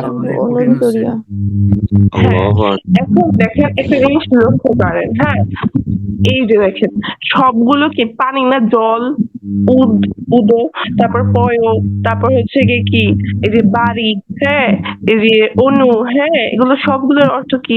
পানি না? দেখেন সমুদ্র যখন আমি বানাইতে যাব সমুদ্র শব্দটা, তখন কিন্তু এই জলর পরে ধি শব্দটা মানে ধি প্রত্যয় যোগ হবে। হ্যাঁ, কিন্তু যখন আমি হচ্ছে গিয়ে মেঘ বানাইতে যাব, তখন হচ্ছে দ বা ধর। দ বা ধর যোগ হয়েছে। এই জিনিসটা একটু খেয়াল রাখতে হবে, ঠিক আছে? জলধি যদি আসে তাহলে কিন্তু মেঘ দেখানো যাবে না। হ্যাঁ, আর জলজ যদি আসে তাহলে কিন্তু সমুদ্র দেখানো যাবে না, ঠিক আছে? কি বলছি বুঝতে পারছি? জলধি অর্থ কি? জলধি কি অর্থ? সমুদ্র, সমুদ্র, সমুদ্র। আর জলদ শব্দের অর্থ কি? মেঘ। জলদ শব্দের অর্থ মেঘ। আচ্ছা, আর উদধি, উদধি শব্দের অর্থ কি? সমুদ্র, সমুদ্র। আচ্ছা, তারপরে অনুধি শব্দের অর্থ কি? সমুদ্র, হ্যাঁ, বারিধি শব্দের অর্থ কি? সমুদ্র। আর বারিদ, বারিদ শব্দ মেঘ। হ্যাঁ, নিরোধ মেঘ মেঘ মেঘ। মেঘ জলধর মেঘ সমুদ্র মেঘ। আর জলধি সমুদ্র জলধি হচ্ছে সমুদ্র সমুদ্র জলধি হচ্ছে সমুদ্র, জলধর হচ্ছে মেঘ। সমুদ্র ঠিক আছে, আপু জলকে ধরে এখানেও তো জিমুত দেয়া হয়েছে, মানে সমুদ্রের এখানেও তো জিমুত লেখা আর কি স্ক্রিনে দেখতে পাচ্ছি। এটা দুইটারই অর্থ হয়। জিমুত, জিমুত অর্থ মেঘ। ঠিক আছে, আচ্ছা দুইটা করে সমর্থক শব্দ বলে যান দেখি। পানি। আচ্ছা আমি যাকে জিজ্ঞেস করবো দেখি, আজকে হচ্ছে কি আপনাদের অনেক কম, রেসপন্স অনেক কম। মারিয়া সুলতানা আপু একটু বলেন তো।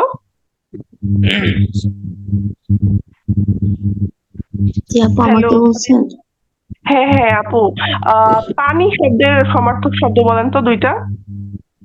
অনু অপ নির পানি সলিল হ্যাঁ, তাহলে তাহলে আপনাকে একটু বলেন তো যে নদী বা হচ্ছে কি সমুদ্রের এটা কি হবে, সমার্থক শব্দ কি সাগর হবে? অর্ণব সাগর অর্ণব জলদি জলনিধি হ্যাঁ, কারাগার আর জলদ শব্দের অর্থ কি? জলদ হ্যাঁ, জলদ শব্দের অর্থ হচ্ছে সমুদ্র। জলধি শব্দের অর্থ সমুদ্র। জলদ যদি বলি তখন হচ্ছে সেটা জলস্রোত মেঘ মেঘ জলদ হলে মেঘ মেঘ। মেঘ এটা কিন্তু কনফিউজ হওয়া যাবে না। দেখেন নিরোধ শব্দের অর্থ কি? কথা বুঝি নাই আর নিরোধ শব্দের অর্থ কি? নিরোধ মেঘ নিরোধ শব্দের অর্থ হচ্ছে মেঘ। মেঘ। আর নিরোধী সমুদ্র নিরোধী শব্দের অর্থ হচ্ছে সমুদ্র। সমুদ্র। জলধর জলধর তো মেঘ মেঘ মেঘ জলধর আর হলে হচ্ছে মেঘ। জলধি জলধি হচ্ছে সমুদ্র সমুদ্র সমুদ্র ভেরি গুড। আচ্ছা নদী বোধহয় আজকে পড়ায়নি তাই না? নদী কালকের জন্য তোলা থাকছে, ঠিক আছে। আচ্ছা, অনুধি শব্দের অর্থ কি বলেন তো? সমুদ্র সমুদ্র সমুদ্র। আচ্ছা, নাইমুল ইসলাম ভাইয়া আছেন? জি আপু আছি। হ্যাঁ নাইম ভাইয়া, আপনি হচ্ছে গিয়ে বলেন তো, দুইটা সমার্থক শব্দ বলেন। কি জানি কার বলবো, কপাল শব্দের দুইটা সমার্থক শব্দ বলেন। নসিব হ্যাঁ, একটা ভুলে গেলাম তো। ভাগ্য এইমাত্র পরে। হ্যাঁ, কপাল, ললাট, ভাগ্য, নসিব, তাই না? নিয়তি নিয়তি, এই তো। আচ্ছা আচ্ছা, তাহলে রিভিউ করার দরকার আছে? পড়লাম। স্লাইড লাগবে। চারটা হলো হ্যাঁ, চারটা হলো আপু শব্দ।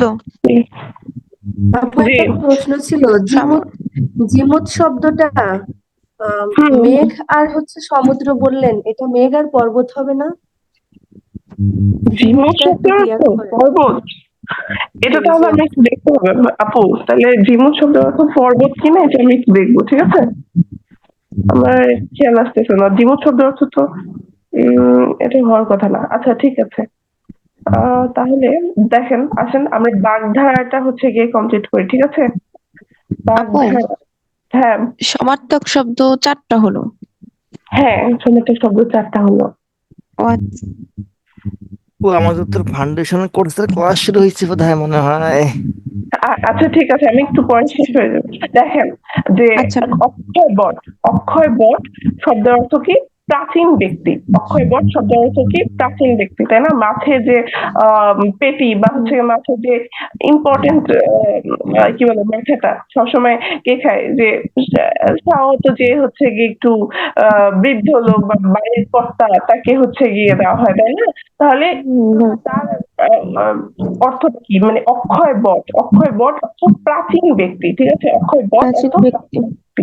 দেখবেন বট হচ্ছে গিয়ে অনেক বছর ধরে হচ্ছে গিয়ে কি বলে বেঁচে থাকে, তাই না? বট গাছ যেটা এবং বট গাছ কিন্তু হচ্ছে গিয়ে আপনার ঝড় ঝাপটা যাই আসুক সে কিন্তু রক্ষা করে, তাই না? মাথার উপরে থাকে। তো এজন্য হচ্ছে গিয়ে মানে প্রাচীন যে মানে কি বলে বাড়ির যে হচ্ছে গিয়ে বড়, সেও কিন্তু ওই রকমই হয় খানিকটা, হ্যাঁ? যে হচ্ছে গিয়ে বাড়ির সকল বিপদ আপদ মাথার উপরে থাকে, তাই না? বাড়ির সব বিপদ আপদে মাথার উপরে থাকে। এই জন্য তাকে বলা হয় কি অক্ষয় বট। অক্ষয় বট, অর্থ হচ্ছে প্রাচীন ব্যক্তি। প্রাচীন ব্যক্তি। অক্ষয় বট শব্দের অর্থ প্রাচীন ব্যক্তি। এবার দেখেন অষ্টকপাল। অষ্টকপাল শব্দের অর্থ কি? একটা কপাল না কিন্তু। অষ্টকপাল শব্দের অর্থ এই যে সাকিব খান যেটা বলতেছে যে আমার সর্বনাশ হয়ে গেছে, মাথার উপরে একটা হাত দিয়ে বলতেছে সর্বনাশ হয়ে গেছে, ওর হচ্ছে অষ্টকপাল। হ্যাঁ, অষ্টকপাল শব্দের অর্থ হতভাগ্য। ঠিক আছে? হতভাগ্য মানে খারাপ ভাগ্য। অষ্টকপাল মানে কিন্তু অনেক ভালো ভাগ্য না। হ্যাঁ, ৮টা কপাল মানে অনেক ভালো ভাগ্য, এরকম ভাবার কিছু নাই। অষ্টকপাল মানে হচ্ছে খারাপ ভাগ্য। মানে এই যে অষ্টকপাল হইলে মানুষকে বলতে হয় যে আমার সর্বনাশ হয়ে গেছে। আচ্ছা, এবার অষ্টমেধ যজ্ঞ। হ্যাঁ, এই যে লেখা আছে দেখেন রাজার ছেলে মনে হয়। তার মানে অষ্টমেধ যজ্ঞ করলে কিন্তু আসলে মানুষ মনে করবে যে আপনি রাজার ছিলেন। অষ্টমেধ যজ্ঞর কাহিনীটা কি জানেন? যে প্রাচীন যুগে বা বৈদিক যুগে, হ্যাঁ, যখন হচ্ছে রাজারা, হ্যাঁ, রাজারা আপনাদের হচ্ছে কি যখন খুব পাওয়ারফুল রাজারা, হ্যাঁ, খুব পাওয়ারফুল রাজারা যখন রাজ্য বিস্তারের হচ্ছে সংকল্প করতো, তখন তারা কি করতো? এই যজ্ঞটা করতো। ঠিক আছে? তারা এই যজ্ঞটাতে কি হইতো? এই যজ্ঞটাতে আপনার একটা অশ্ব মানে কি? ঘোড়া, তাই না? ঘোড়াকে ছেড়ে দেওয়া হতো। ঠিক আছে? এই ঘোড়া ঘুরতে ঘুরতে ঘুরতে ঘুরতে যত দেশ যাবে, যত রাজ্যে যাবে সেইখানে হচ্ছে গিয়ে আপনার যদি কেউ বাধা না দেয়, সেই রাজ্য হচ্ছে গিয়ে ওই যে রাজা তার। ঠিক আছে? মানে আপনি যদি বাধা দেন তখন হচ্ছে গিয়ে যুদ্ধ তৈরি হবে, মানে ওই রাজ্যের সাথে যে বাধা দিবে তার সাথে ওই রাজার যুদ্ধ হবে, মানে যে অসমের যজ্ঞ করতেছে তার হচ্ছে গিয়ে যুদ্ধ হবে। ঠিক আছে? আর যদি আপনার হচ্ছে গিয়ে আপনি বাধা না দেন এবং রাজ্যটা আপনার, মানে তাহলে হচ্ছে গিয়ে ওই রাজ্যের মালিক হয়ে যাবে হচ্ছে গিয়ে আপনার যে অশ্বমেধ যজ্ঞ করতেছে সেই রাজা। আচ্ছা, আমি বুঝাইতে পারছি বোধহয়? অশ্বমেধ যজ্ঞ হচ্ছে বিপুল আয়োজন, মানে তাহলে বুঝেন যে কত গুলা রাজ্য সে ঘুরবে এবং হচ্ছে কতগুলা মানে এই সময় কিন্তু রাজারা খুব দান করতো আর কি, মানে ইয়ার মধ্যে অনেক দান করতো। ঠিক আছে? তো যে যত বেশি রাজ্য পাইতো এবং তাকে বলা হয়তো হচ্ছে কি চক্রবর্তী সম্রাট। ঠিক আছে? লাস্টে বলা হয়তো চক্রবর্তী সম্রাট। অশ্বমেধ যজ্ঞ হচ্ছে বিপুল আয়োজন। ঠিক আছে? অশ্বমেধ যজ্ঞ মানে হচ্ছে বিপুল আয়োজন। আচ্ছা, অন্তর্টিপুনি শব্দের অর্থ হচ্ছে গিয়ে গোপন ব্যথা বা মর্ম পীড়াদায়ক। গোপন ব্যথা বা মর্ম পীড়াদায়ক।